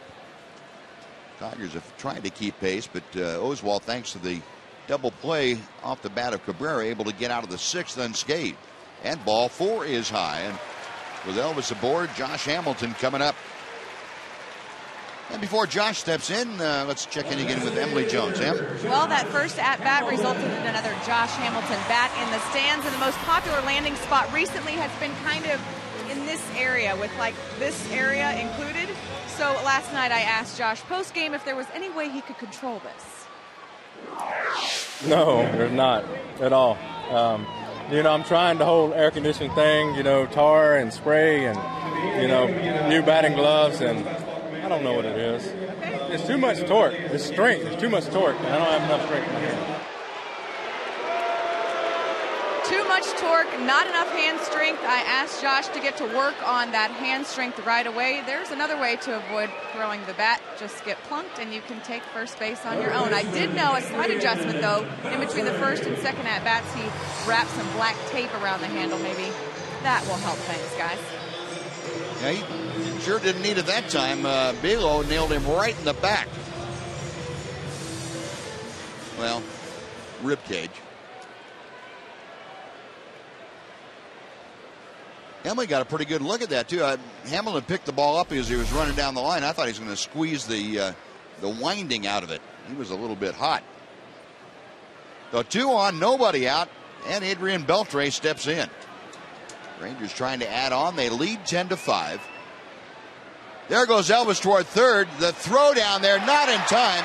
Hamilton had started to second and fell down and went back. He stole second, then he stole first. He was more than halfway down there.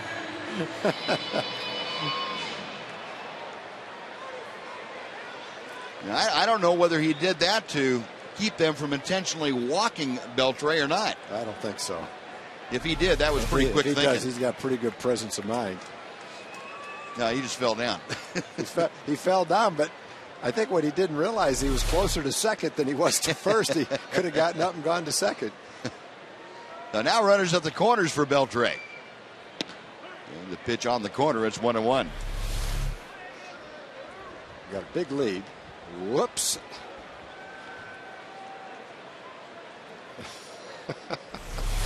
Oh, Josh, my goodness. Even Prince is laughing at that one. Maybe they didn't drag the infield in that spot. There was a little hill there or something he ran into. Beltre, a check swing, and the ball down and in. He went around as the appeal down to first base, and Barry Scott, I should say, Scott Barry rings up that right hand. Close. Boy. I'm not liking it if I'm the hitter. And Adrian Beltre saying, what happened? He wasn't aware that that was called a strike or a swing. Either that or he thought the earlier pitch wasn't a strike. Now Ron Washington is going to come out. And they're saying that was the third strike on Adrian Beltre. The scoreboard had it at 2-1. It's showing 1-2 right now. I think that's what Adrian thought the count was, yeah. too. So that's going to be a strikeout for Beltre. Hamilton stays at first, and Andrus at third, and Michael Young coming up. Now Ron Washington going out to talk to Paul Emmel just to double check.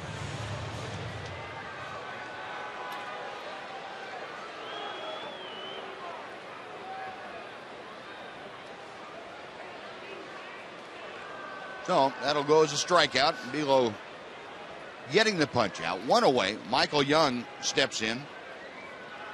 And he is 1 for 3. Takes the pitch outside for ball 1. Check the pitches out. And that was a strike.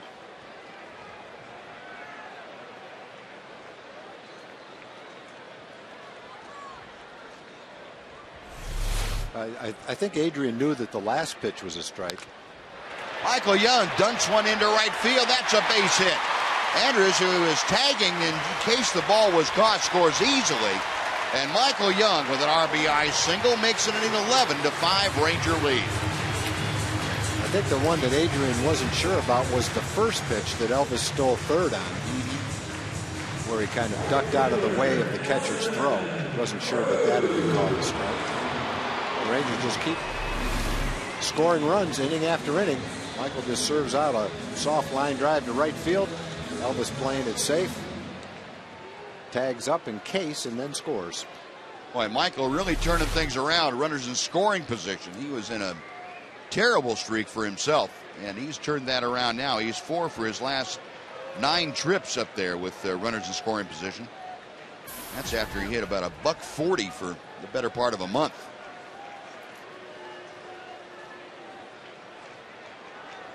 Well, Young with the RBI. He's now 2 for 4. Runners at first and second. Nelly Cruz at the plate. And he takes ball 1.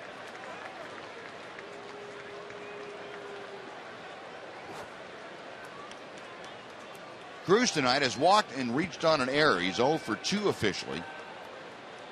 He has scored a pair of runs.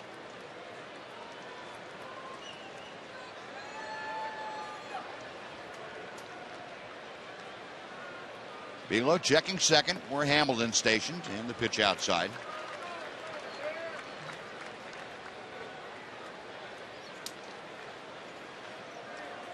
Got some more action now out in the left field Tiger bullpen, left center field Tiger bullpen. Hamilton the lead from second. Bigelow okays the sign, and the left-hander's set. 2-0 pitch is fouled away to the right. It's 2-1. And the veteran Octavio Dotel is loosening. I think Jim Leyland has in that bullpen good mix of veterans and younger pitchers, but some good veterans down there. Dotel and Benoit and Valverde, and Earl Campbell showed up. That's a large Earl Campbell. It's tall. It's rather slim though. Chopper up the middle, should be 2. Peralta steps on the bag, fires to first, and the inning comes to a close. But the Rangers score a run on a hit. They lead 1. We finish 6 at Rangers Ballpark in Arlington. The Rangers 11 and the Tigers 5 on Fox Sports Southwest.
by AT&T and by Jack in the Box.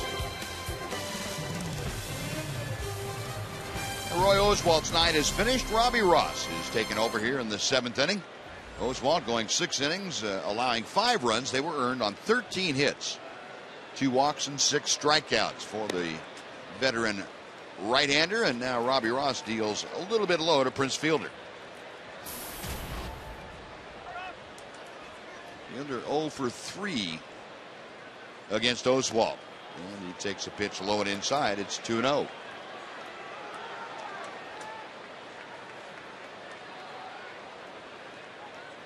Check that, it's 3-0. And Ross back to the plate.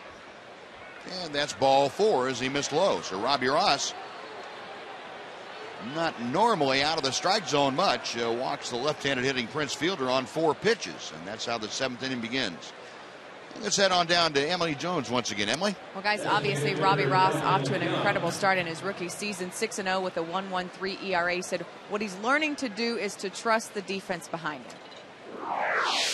That was the biggest thing, is just learning to deal with not always having your best stuff and not always being able to do the best, in the situation, and being able to not put so much pressure on yourself because you got a team behind you that can make plays and score runs for you. And it appears he may be in one of those situations, at least early on here in the 7th. We'll see how it transpires post a Mike Napoli visit, guys. All right, Emily, thank you. Yeah, some words of advice, if you will, from Mike Napoli, Ian Kinsler. Adrian's still trying to figure out if it was strike 3 or strike 2. He's not getting any help anyway. Those appeals are not getting done. There's ball 2 inside. So Robbie Ross, uncharacteristically, having trouble throwing strikes coming out of the bullpen. Delman Young, the hitter, 1 for 3 tonight. Prince Fielder, the runner at first, and there's strike. It's 2-1 now. Robbie Ross, who turned 23 years of age. It was 3 days ago. And he misses down low. It's 3 balls and 1 strike. Yeah, in this situation, late in the game, you've got a 6-run lead. And I'm sure Robbie is not trying to nibble. But just aim it for the middle of the plate. Let the movement take it to one side of the plate or the other. Make him put the ball in play. A little cue shot up the middle. Fielded by Kinsler. They go to first. Now they've got Fielder in a rundown. The throw back to Young. He makes the tag, and Fielder avoids being tagged by Michael Young. Michael threw the ball too soon to second base. It didn't run him back. As soon as he threw the ball, Fielder wasn't even halfway, and he's able to get back. Watch the play right here. Ian does the right thing. Gets the out at second. Michael's got to run him to second. He throws the ball way too soon. Fielder had already turned and started back toward first base.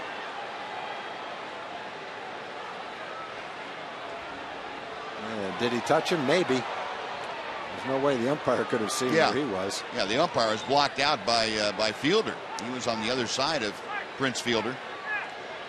Good camera angle there. It's, Looked like he did. Tag. In any event, I think if Michael runs him back towards second and gets Fielder running towards second, then it's 1 throw and he's out. So it just goes down as your regular 4-3 putout for Delman Young. I know it's tough to do when you look at your scorebook and say, well, what happened to Fielder? He was walked. He's still at first. Swing and a miss by Alex Avila. And the count's 0-1. Avila 2 for 2 with a walk. He was a thorn in Roy Oswald's side tonight. Oswald just could not get him out, either he or the guy in the on-deck circle, Johnny Peralta. Check swing. And no appeal this time. 1 ball and 1 strike.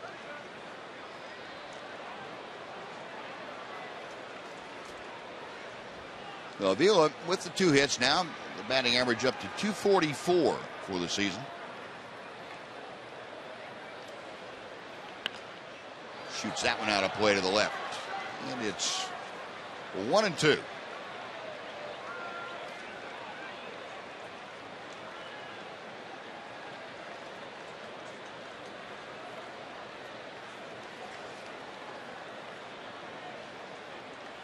Fielders, you can see, not being held on at first.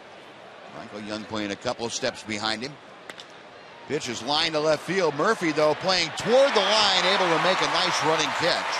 And back to first as fielder. That's some good defensive placement right there. Well, if you're the hitter and you hit a ball on a line like that toward the line, a little disappointed when you look up and see the left fielders playing over there.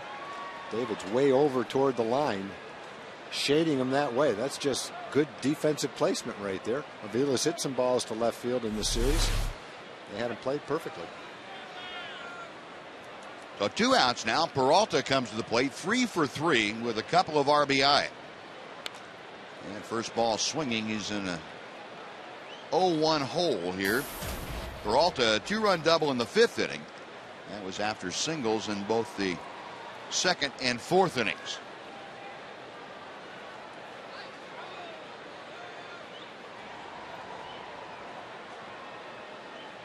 Robbie Ross a check at first. And that breaking ball low and inside to Peralta.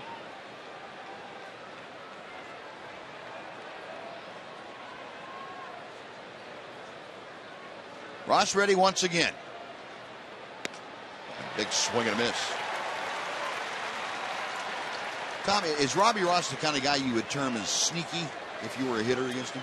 I think he's a little bit sneaky, but more than that, it's the movement on the ball. I think they just don't take good swings at the guy. But I'm sure he's got a little of that quick arm action, a little deception, sneakiness to it. Hot shot, flagged down nicely by Michael Young right at the bag. Ross able to work around the leadoff walk. It's stretch time at Rangers Ballpark in Arlington. The Rangers 11 and the Tigers 5 on Fox Sports Southwest.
The bottom of the 7th inning against Dwayne Bilo, and the first pitch is low for ball 1. Murphy's had quite a night. A pair of home runs, 3-run home run in the 2nd, a solo shot in the 4th, and then he was the first hitter that faced Dwayne Bilo, and Murphy had an RBI single against the left-handed pitcher. So Murphy 3 for 3 tonight. That batting average up to .281, as you can see. Power numbers all on the rise here tonight by quite a bit.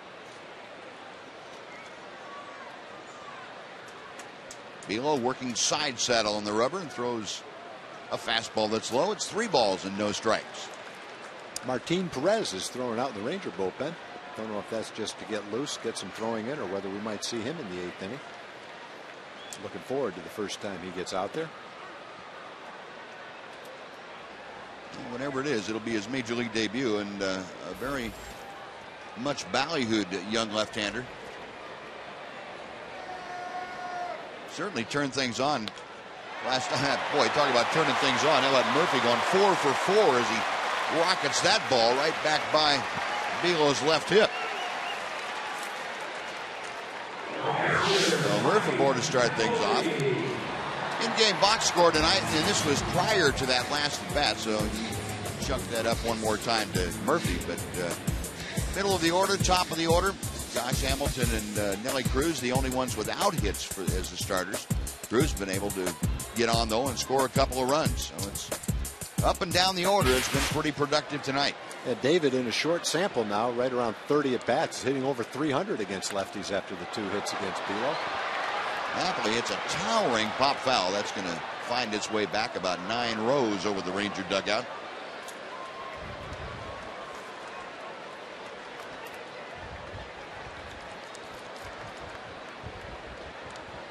Napoli 1 for 3. A single in the 4th inning came around to score. Other than that, a strikeout, and he was out on a nice running catch by the left fielder, Quentin Berry.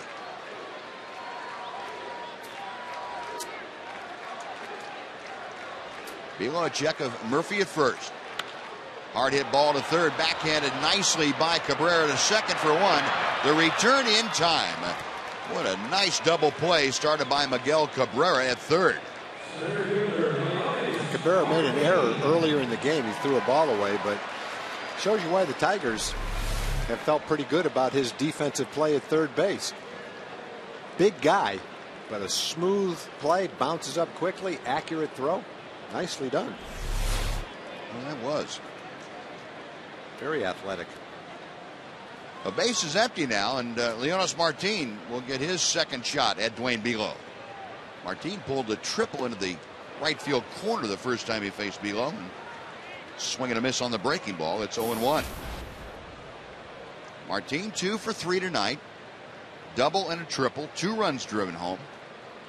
Very much like the game he had against Colorado over the weekend. That ball fouled back just below us and out of play. It's no balls and 2 strikes.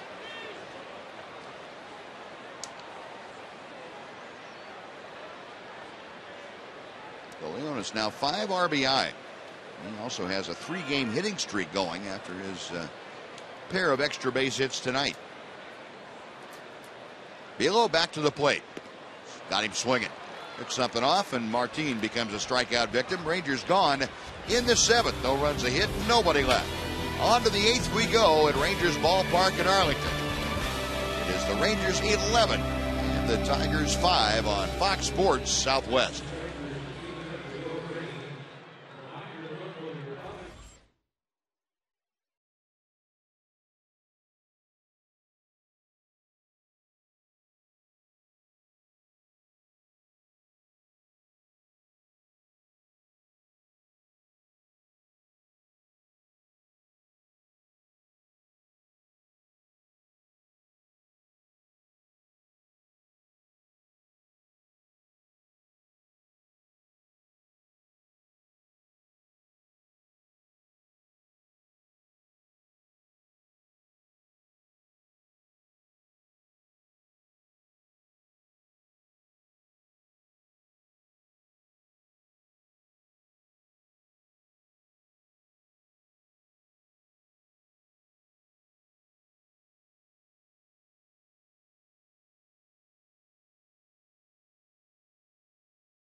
Sports Southwest is brought to you by Ace Cash Express, earning your trust since 1968. And by Pure Michigan. Your trip begins at michigan.org. And the trip in the major leagues begins for one 21-year-old from Venezuela, Martin Perez. He has come out of the Ranger bullpen, and he will face the Detroit Tigers in his major league debut here in the 8th inning. I think managers, especially a young player, like to get him into a comfortable game. So there's 6 runs to play with here. It's a little more comfortable when you're behind by 6 runs than when you're ahead by 6 runs. But you got a lot of security down there in the bullpen in case he's a little erratic. Let's see. There's a good start. Yeah, but a knee-high strike on the outside corner of Brennan Bosch. Don't you know those butterflies are just churning in this young man's stomach? 0-1 pitch to Bosch. Well, he sawed him off royally right there. A little sidearm flip by Kinsler, and that's pretty impressive. Fastball low and away, fastball inside, gets a broken bat ground ball for his first major league out. Ouch. Good thing it's not a cold night. Bosch might not have had any fingers left. The ball was pretty well in on him.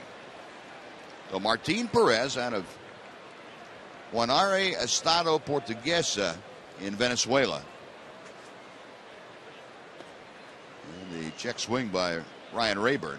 When you look at the Ranger bullpen right now, you've got Tanner Scheppers up for the first time, then all the lefties.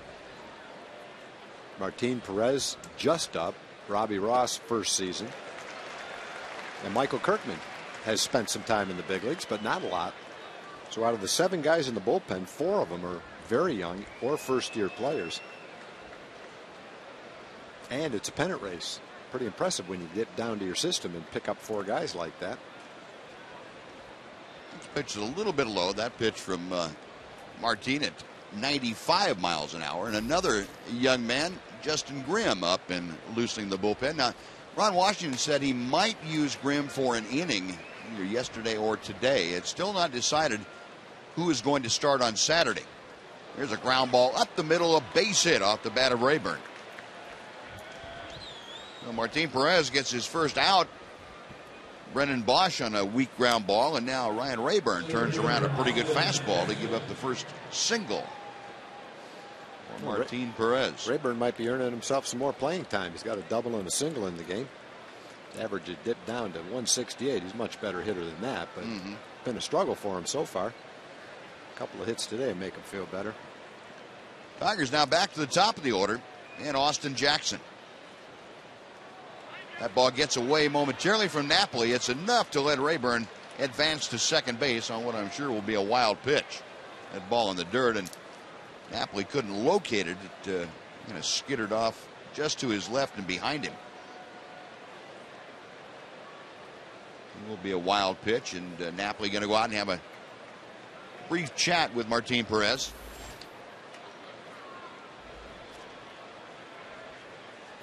Perez originally signed by the Rangers back in 2007, a non-drafted free agent. Young man has pitched at Spokane and Hickory, a couple of years at Frisco, and this year at Round Rock. Changeup is outside, and the changeup is said to be his best off-speed pitch. He's still got a developing curveball, but he has an outstanding changeup already.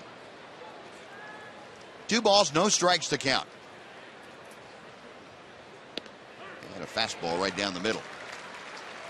Perez had been off to a little bit of an inconsistent start, if you will, at AAA Round Rock, but once Justin Grimm got called up to make that spot start here about 2 weeks ago, Justin Grimm out in the bullpen, Martin Perez really turned it on. He had back-to-back games in which he worked 16 innings total, gave up 4 hits in 16 innings. And what you have to remember about Perez is he just turned 21 in April.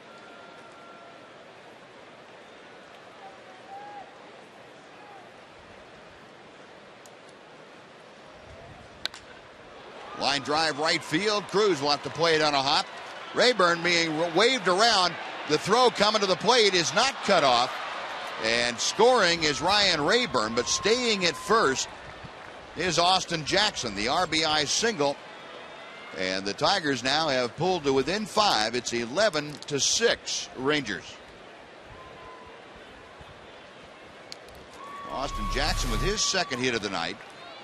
And his 31st RBI of the season. It's in that hitter zone where velocity is not quite as important as where the pitch was. Right near the middle of the plate. Jackson's swinging the bat well. Having a nice season. Top 10 in hitting. Walking more. Striking out less. I think that's the biggest thing with Jackson. Very prone to the strikeout his first couple of years in the big leagues, but he's in position to cut his strikeouts down significantly this year. It's probably not a coincidence that his batting average is so much higher. Much tougher out right now. So Martin Perez now being asked to rebound from giving up his first run in his major league debut. He has Jackson with good speed at first. Quentin Berry, a left-handed hitter up there to face him. And a swinging strike. Berry tonight 3 for 4. He has had an impressive evening. 2 singles, a triple, and an RBI.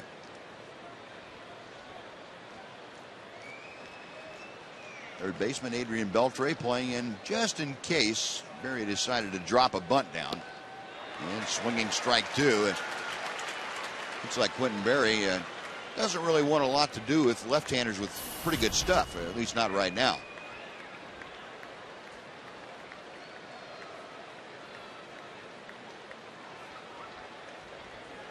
Perez a check of first. And the 0-2 pitch. Got him swinging. 93-mile-an-hour fastball with good late movement. And first strikeout of the Major League career of Martin Perez. 2 away, and now Miguel Cabrera. They did a great job of locating that fastball to Berry. And to the first hitter, Bosch, left-hand hitter, too. It was a good test for him, though. Blowing inside with a fastball to Cabrera. Miguel, base hit and an RBI in the 3rd inning. Other than that, he has flied into a double play. He has grounded into a double play and popped out.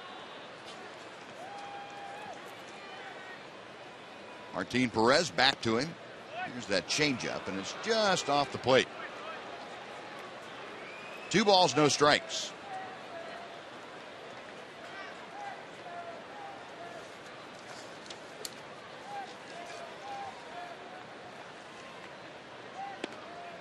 And the pitch inside. It's 3 balls and no strikes.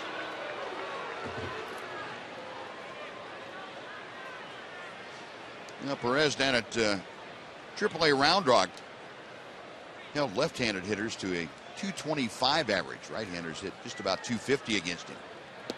And the 3-0 pitch is low. That's ball 4. It puts 2 runners aboard, and all of a sudden now, this 5-run Ranger advantage, you look over and see the tying run coming up to the on-deck spot.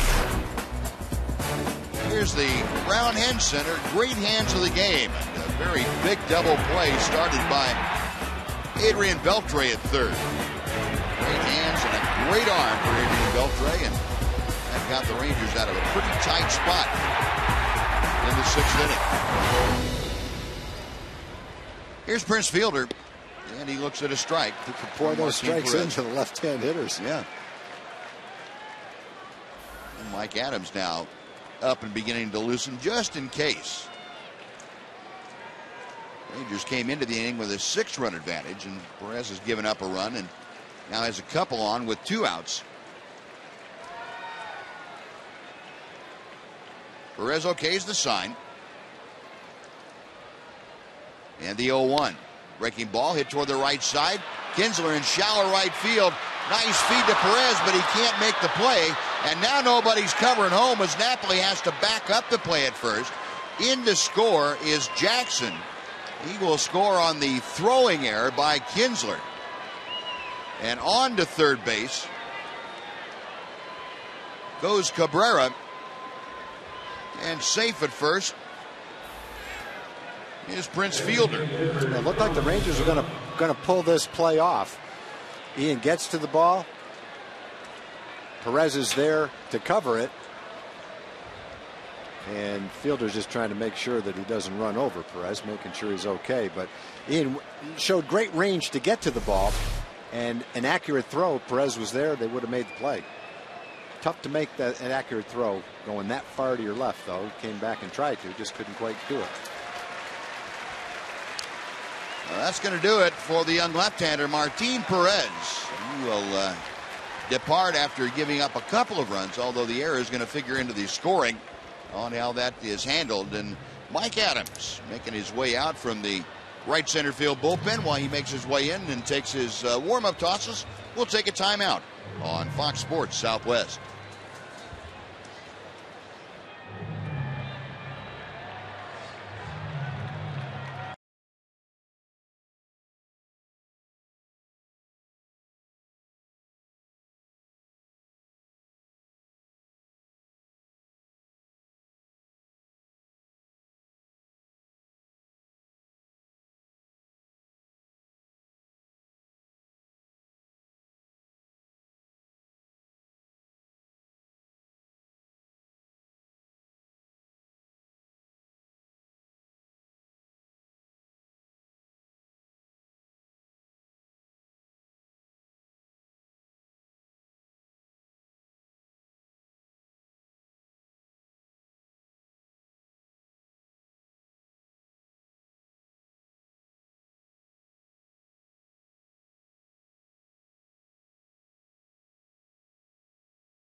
Airlines are offering a chance to win a trip for four to watch your home team play in Los Angeles.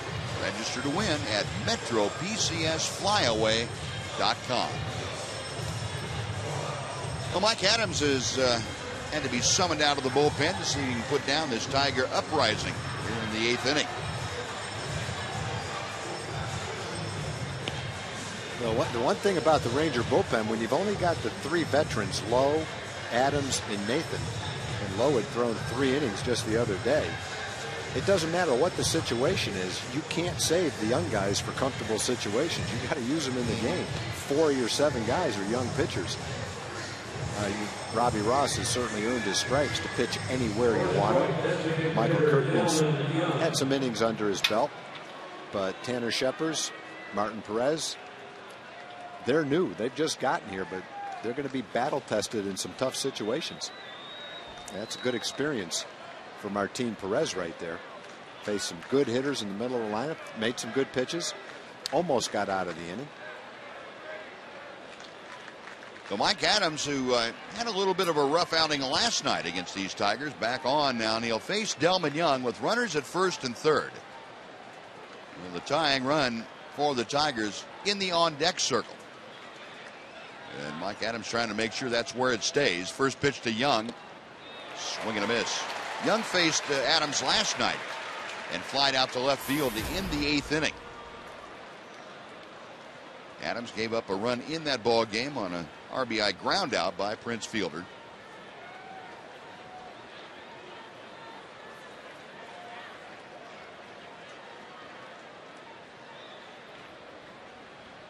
Adams back to the plate. And a good fastball strike. Well, the graphic we showed you about Mike Adams, 13 holes, is 5th in the American League. 1 save, 1 blown save, 31 games this season. So he has been a workhorse. almost half the games the Rangers have played, Mike Adams has seen duty. Looping line drive, base hit to left field. Cabrera will score. Fielder to second. He stops there, and it's an 11-8 Ranger lead. And Delmon Young drives in his 27th run of the year, and that brings the tying run to the plate in the person of Alex Avila. It's an 0-2 pitch, but it wasn't a bad pitch. The Tigers have hit some pretty good pitches tonight. I mean, that's a cutter off the plate, down and away. You really can't make a better pitch than that unless you just throw it way out of the strike zone.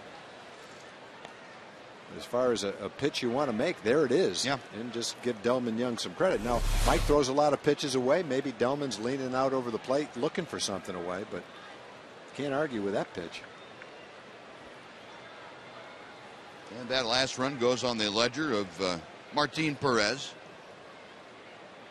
It is unearned because of the error, and the first pitch to Avila dips in and over for a strike.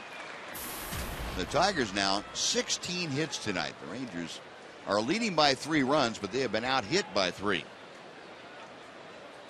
And Avila, as you can see, has 2 of those 16 hits. Last time up, he lined to left field. David Murphy taking the ball, going toward the line. Next pitch inside, that cutter missing down and in. 1-1 to Avila.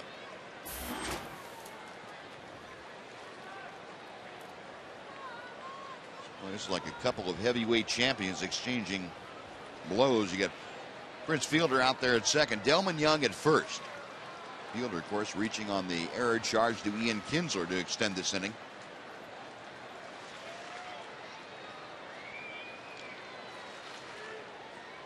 Adams with a 1-1 pitch. It's just a little bit low. 2 balls and a strike.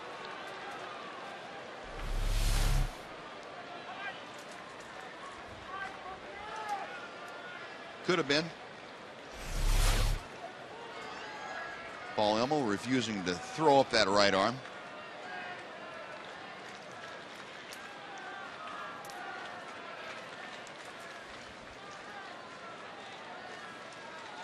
Adams back to him, and Avila fouls it off to the left. Well, the count is even at 2-2.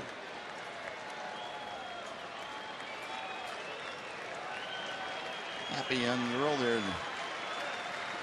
with her family, and you think a baseball home from this. A game-used baseball, as a matter of fact.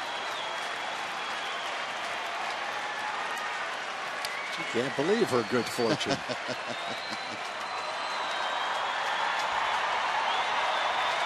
2 balls, 2 strikes, 2 outs, and 2 on. Ground ball, dive, can't come up with it, Andrews. Fielder being waved around, he will score. It's 11-9 as the Tigers continue to come back. They have put 3 on the board. And the Rangers just don't have an answer for them tonight. 17 hits, 9 runs, and Mike Maddox going out to have a talk with Mike Adams. He was giving up back-to-back singles to Delmon Young and now Alex Avila. You won't see a game where there's more decent pitches put in play and find holes than the Tigers have had tonight. They've had 17 hits. I'm trying to minimize the fact that they're swinging the bats pretty well and hitting the ball pretty well, but there's been a lot of balls like that that have just found some holes in this game. Unusual amount of them. The conference concluded, and Mike Adams now going back to work. The 9th hitter that has come up for the Tigers in this inning is Johnny Peralta. Danny Worth has entered the ballgame as a pinch runner, and Worth carrying the potential tying run in this ballgame. Peralta 3 for 4 tonight. And he looks at a strike from Adams. Here's Danny Worth, the runner at first base. He is on for Alex Avila.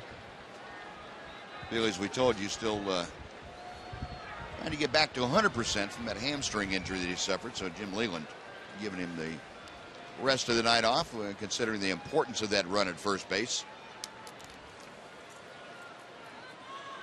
Adams with the 0-1 pitch. And the count is even.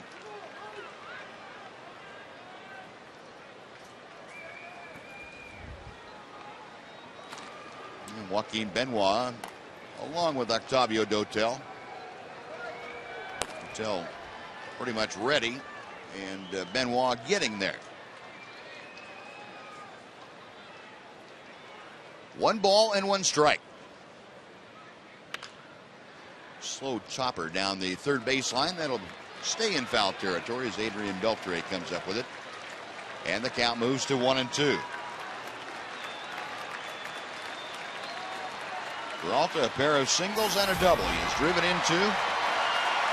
RBI total now at 22. And this crowd of 43,379 trying to help get Mike Adams and the Rangers back into the Ranger dugout.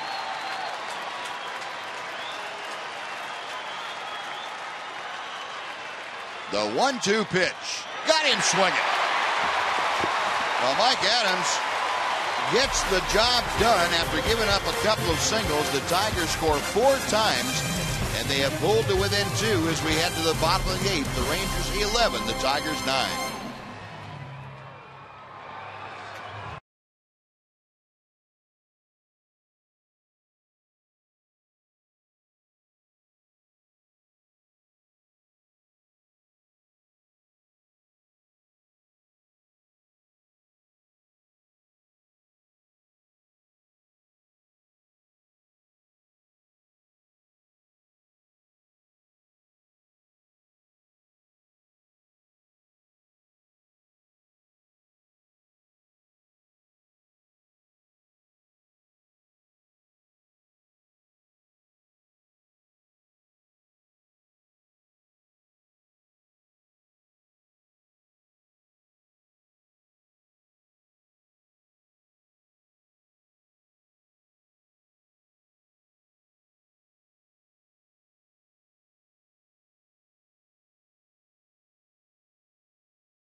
Fox Sports Southwest Fan Express rolled in from Tyler, Texas, courtesy KTVB. The great Bill Coates on the bus, along with the Fox Sports Southwest girls on hand, having a great time. And you know what? Now they're in the stadium enjoying a great game. And Tom Grieve, this is a big Tom Grieve fan. This is Brent. What was it? What do we have here? Yeah, I'm always on the lookout for eBay items with the Rangers, and I found this. This is a UPI photo from August 24th, '66. So I'm assuming this is right after time you were picked 6th overall in the draft. Oh, man, what a good-looking picture that is, Tom. That very nice. And we also had Judd Adams on hand celebrating his 90th birthday. Progressive fan of the game.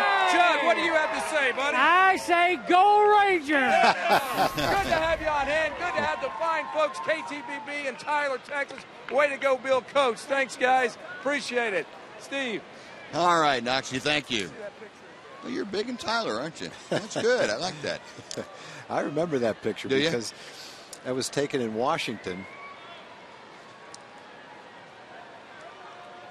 And right after the draft, in high school that year, I decided not to sign, and I went to play in the Cape Cod League.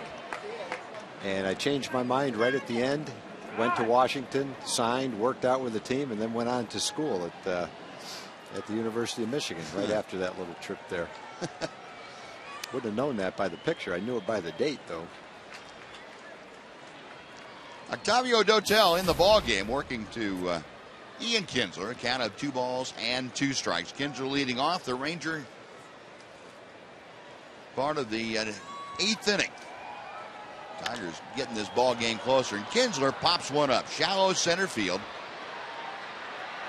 Rayburn now coming on, he can't get it, it's going to drop as the wind really playing tricks with it. Now that's a double right there. Yeah. Wow. We haven't seen that one this year. The double to second. But it's a single if you're not hustling. That's one that falls in about once a year. But when it does, you better be on second or you're not going to have a happy manager. Shortstop doesn't want any part of it because it's not his ball. And Rayburn was looking over at Peralta like, will you please take it? And Peralta, no, I'm not. Rayburn just got turned around and really thought the ball was going to be much closer to second base than that. As you can see, it landed about 5 feet out on the outfield grass. So Ian Kinsler will take that, a leadoff 2-bagger to second. And the way the Tigers are pounding out the base hits and keeping the pressure on the Rangers like to get another run right here. Elvis Andrus at the plate. Elvis tonight 1 for 3 officially. He's walked and scored. He's singled in a couple of groundouts. Fielder coming down the line from first, expecting a bunt. Elvis not bunting. He's trying to take the ball the other way and swung through a Dotel fastball. Dotel working to a new battery mate also. It's Gerald Laird who came into the ball game. Dotel and Laird. Gerald coming in as Jim Leland pinch ran for Alex Avila. You know, look at the Tiger defense with both Cabrera and Fielder expecting the bunt, drawn in at their positions, and Ian Kinsler being chased back to second.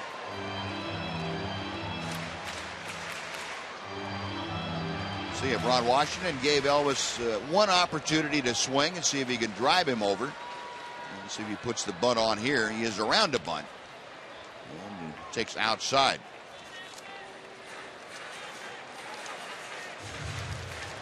Elvis extremely adept with the sacrifice bunt. He's done so 9 times this year, which is tops in the American League. And you saw Dave Anderson flashing out the signs to both Elvis Andrus and Ian Kinsler out at second base.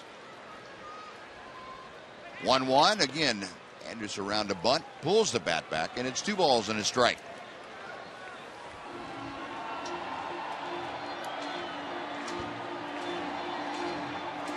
Well, Dotel, third pitcher employed tonight by Jim Leland. Gotten a bit of hot water, but Leland knows it's not because of anything Dotel had done. A windblown pop-up that fell for a double. Now Andrus trying to bunt Kinsler over to third base with Josh Hamilton waiting in the on-deck circle. Again, the bunt down this time. It's a good one. Cabrera, off-balance throw. It's wide. Here comes Kinsler. The throw to the plate, not in time. Ian Kinsler scoring from second base on a perfectly executed bunt by Elvis Andrus. And the Rangers go on top 12-9. He's sacrificing the guy to third base right there, but he laid down a perfect bunt. And the Rangers, as we showed in the pregame show, continue to run the bases aggressively. Dave Anderson never stopped to eat at third base. He just kept on coming. Cabrera almost made a nice play, but he's playing way in. He knows he's bunting all the way, tries to make the play, and when it just eludes Fielder, Ian just kind of walks home with another run. So you've got a pop-up to second for a double and a bunt base hit with a man on second for an RBI. You could call that small ball, I think, and it'd be okay with it. I think most folks would agree that's small ball. I'd call it unusual small ball. I'm assuming that's an RBI for Elvis. I would think so. What a great bunt. And actually, Rayburn, the second baseman, did a great job of preventing that from going down to the right field corner. Yeah, he did. He made a great play. 1 ball and 1 strike to count to Hamilton. And Dotel will step off and check Elvis back to the bag at first.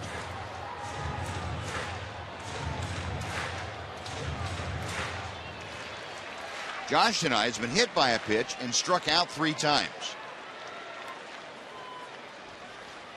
And a pitch out with not a very good pitch out by Dotel. It looked like he threw him a splitter. Gerald Laird is Let's going see you throw that one, Gerald. Yeah. That's great. He threw it in the right location.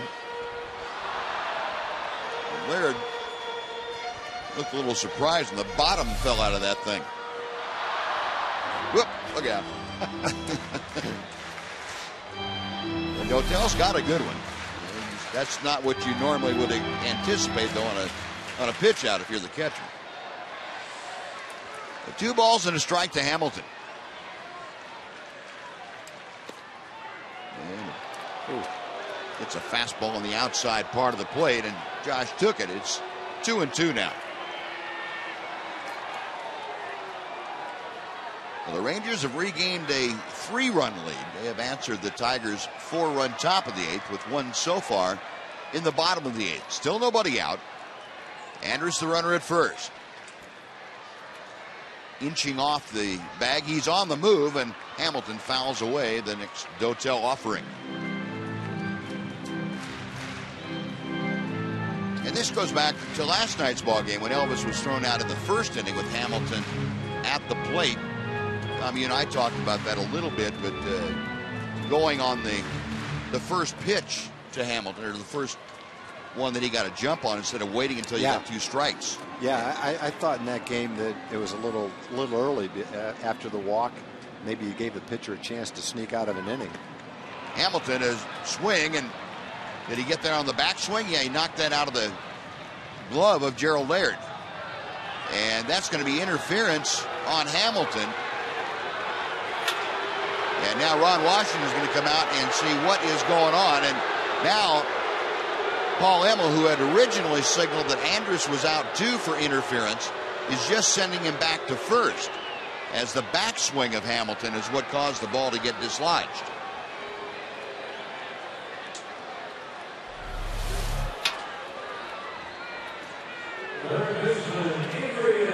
You see Gerald went to throw, and on the backswing, he knocked the ball out of his glove.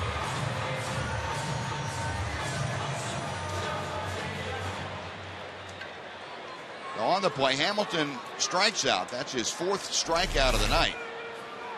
But Elvis sent back to first base, and there's Adrian Beltre, who chops one foul into the far end of the Tigers dugout. It's 0-1.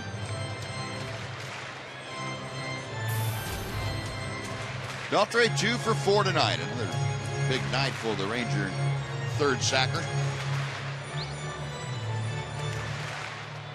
That average continuing to climb at .331 now. Came into the day 3rd in the American League in hitting. And he's climbing up that ladder as we speak. Mike Trout led things coming into play tonight at .335. Paul Konerko at .333, and Beltre was at .328, is now .331. And shoots that foul back behind home plate. 0-2 the count. Well, you've got at least a 3-run lead going to the 9th inning. There's been 5 innings, 5 half innings in this game. 3 by the Rangers, 2 by the Tigers, of at least 3 innings, 3 runs scored. The way both teams are scoring runs, you don't feel safe. Yeah, Beltre shooting one down the left field line. It's fair and headed to the corner. Elvis burning it around third. He will score, and Beltre with an RBI double makes it a 13-9 Ranger lead. They're a little more safe now, and now it's a 4-run lead. Rangers, got to be frustrating for the Tigers. They've had 17 hits. Every time they get close, the Rangers answer back with more runs. Then at 3 straight times, every time the Tigers score, the Rangers come back. Beltre with 3 more hits, hitting over 330 now. I don't know how you hit that ball hard. Watch that ball come in. If he didn't swing at it, it would have come close to hitting him in the right shoulder, and he still got the good part of the bat on it. Yeah, and how do you keep that ball fair? I don't know. Oh, what a day. 3 more hits. Another RBI. 49 for the season.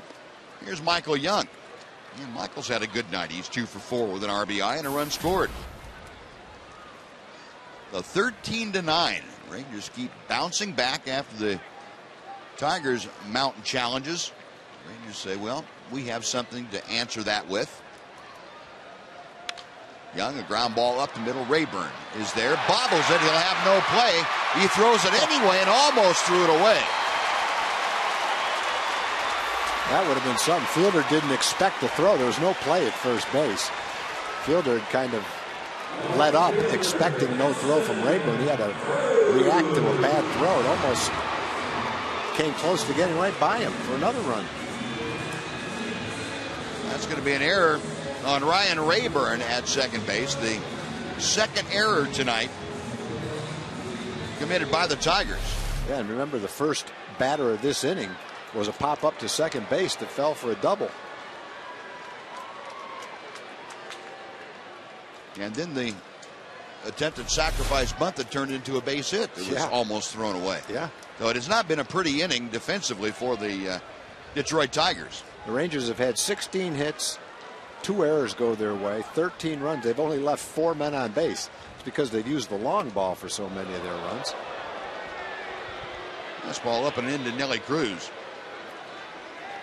The Rangers have hit 3 out of the ballpark, 2 by Murphy and 1 by Ian Kinsler.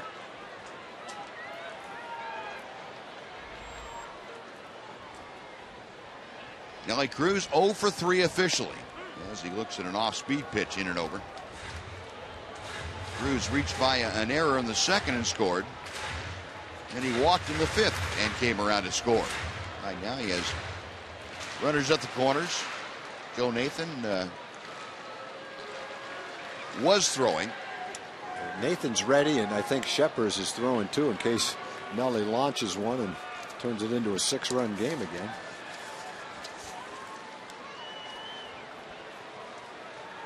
Now Dotel back to the plate. And Cruz hits one out of play to the right.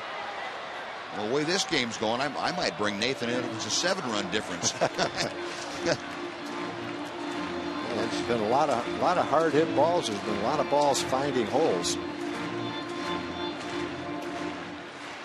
And honestly, Ron Washington's philosophy has been, and he's been pretty consistent about it, a 4-run game, he's bringing his closer in. Pitch fell back. If it goes more than 4 runs, if the Rangers get it by more than 4, he will not use his closer. But if 4 runs makes it a non-save situation, but Ron still feels that he wants his closer in there to make sure it doesn't become a save situation. Yep. 1 ball, 2 strikes, the count to Nelly. And O'Tell back to the plate, up and in, look out. Well, there have been a lot of guys tonight that have been low-bridged. And Jim Leland has seen his share on the Tigers side. And Ron Washington has seen his share over on the Rangers side. 2 very savvy baseball men, though. They understand how things are done and how things should be done. And their teams act accordingly. 2 balls, 2 strikes. Big swing and a miss, and Cruz down on strikes. Second strikeout for Dotel, 2 away. And David Murphy will come up trying to have a real big night. Murphy is 4 for 4, 2 home runs, 5 RBI. And 5 RBI ties his career high. He's got a chance now to really put another nail in the Tiger coffin tonight.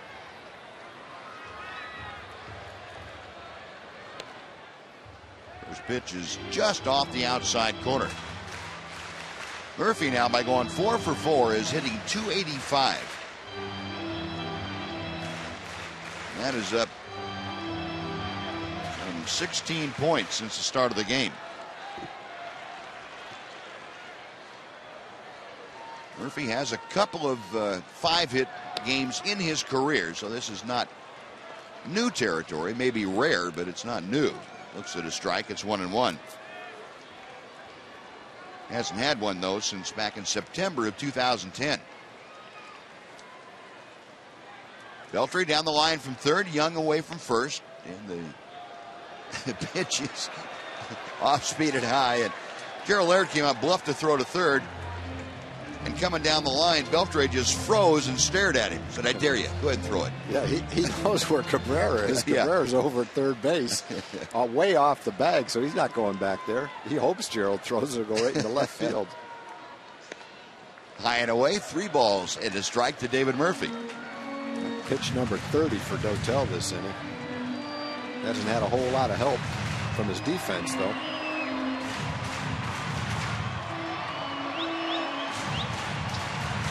A pop up to second to lead off the inning. It went for a double, set the whole inning up. 3-1 pitch, and Murphy pops that up. Shallow left field, going out. Peralta coming on is Berry, and it's Peralta that makes the catch, and that will do it. So Murphy's bid for a perfect night goes down the tubes. The Rangers, however, put 2 more on the board, and they strand 2. On to the 9th we go. Rangers by 4.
Southwest is brought to you by your Texas Ford dealer.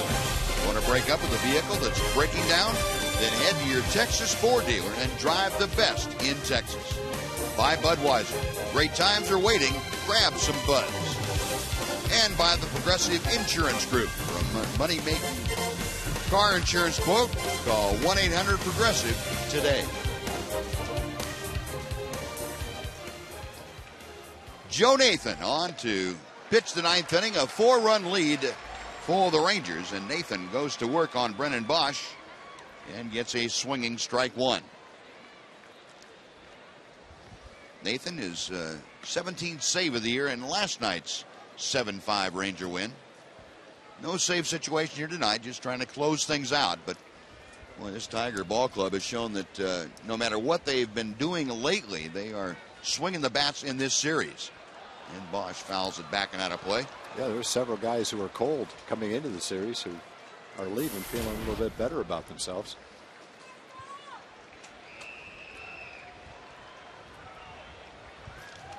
Bosch 1 for 4 tonight. Bottom third of the order, +1.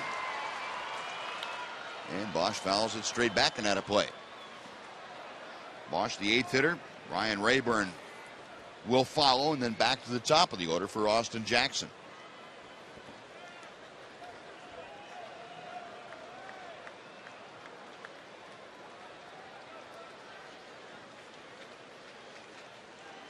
Joe Nathan with a 1-ball, 2-strike count. And a swing and a miss. Napoli's going to have to hurry. The throw is wide of first, and Bosch is going to reach on a strikeout wild pitch. Well, some more craziness happening this starting the top of the 9th.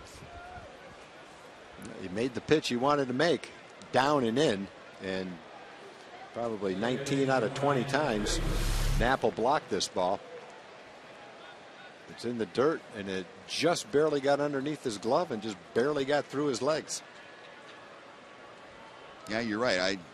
19 out of 20, maybe 99 out of 100, Napoli gets that ball blocked. It's one that we've seen him handle time and time again, but just in that in-between phase. Now Ryan Rayburn up there. And the first pitch from Joe Nathan is very high for ball 1. Rayburn getting the start tonight has responded well. He's 2 for 4, scored a couple of runs.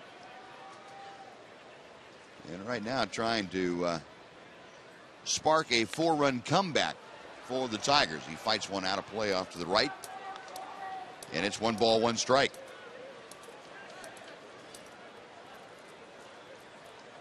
Joe Nathan last night a very clean 1-2-3 ninth. Had a couple of strikeouts. Struck out Bosch to start that 9th inning last night, just as he did tonight. However, Bosch reached on a wild pitch on that 3rd strike. Nathan back to the plate. Fly ball right field, playable for Nelly Cruz. Out number 1 with Bosch staying at first. Yeah, in this kind of a game, you just love to see that first out of the 9th inning, even though it's a big lead. Just one of those games where you just have a feeling strange things happen. Yeah. They've happened all game long. And even with Joe Nathan on the mound, you still don't want to see Cabrera or Fielder hit in this inning. Nope. Yeah, that would mean more base runners and potential trouble. So Austin Jackson up there. Jackson's had a good night. He's 2 for 4 with a walk. He's scored a couple of runs, driven in 1. Bosch the runner at first, a modest lead. And Jackson first ball swinging skies to right field. Big out there. Nelly Cruz handles it. 2 gone. Well, folks, the best of the American League take on the National League's top players in the 2012 MLB All-Star Game. Don't miss the battle for World Series home field advantage. It comes up on Tuesday, July 10th at 6:30 Central on Fox. The road to October starts now.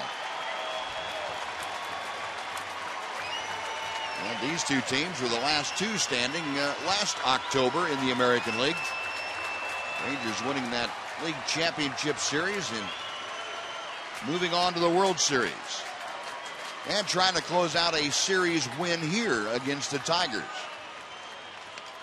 Berry chops one foul, and that got a pretty good piece of his right foot. He's hobbling around a little bit, doing that foul tip 2-step.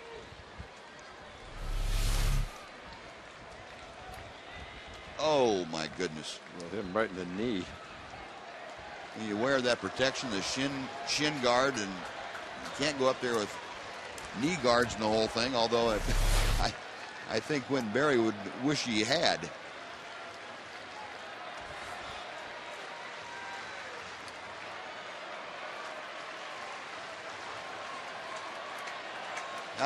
Joe is not laughing at him, but somewhere inside there's a little bit of a snicker anytime you see a hitter do that to himself. Yeah, poor Berry's not snickering though. That thing hurt. Yeah. 0-1 the count. A big swing and a miss, and the Tigers down to their last strike. And they're trying to put the capper on this one. The majority of this 43,000 plus crowd still on hand, and they are standing applauding Joe Nathan and the Rangers as the Rangers just about ready to win their 6th series in a row. High fastball, and the count goes to 1 ball and 2 strikes. Nathan finished off last night's ball game by striking out Alex Avila. Now he's trying to do the same to Quentin Berry.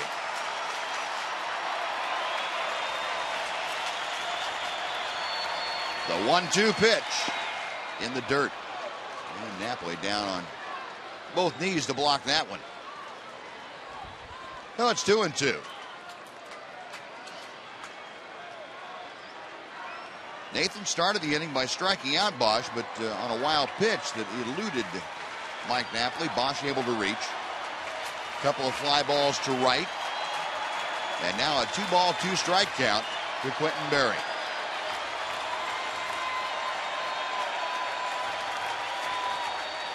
Got him swinging. This one Napoli has cleanly, makes the tag, and the ball game is over. The Rangers win it, and they win the series, their 6th in a row. That's the longest consecutive series win streak for the Rangers since they won the opening 6th series of 2012. The Rangers get the job done tonight. 13 runs on 16 hits. The Tigers 9 runs on 17 hits. Big difference. The Tigers stranded 11 men tonight. The Rangers strand 6. 2 errors committed in the game by Detroit, 1 by the Rangers. And Roy Oswalt gets his 2nd win, although not quite as artistic as the first one, but still got the W. And the Rangers maintain their 4.5 game lead. The Angels won in Baltimore the 2nd straight time. So the Rangers winning here. It's still a 4.5 game lead. The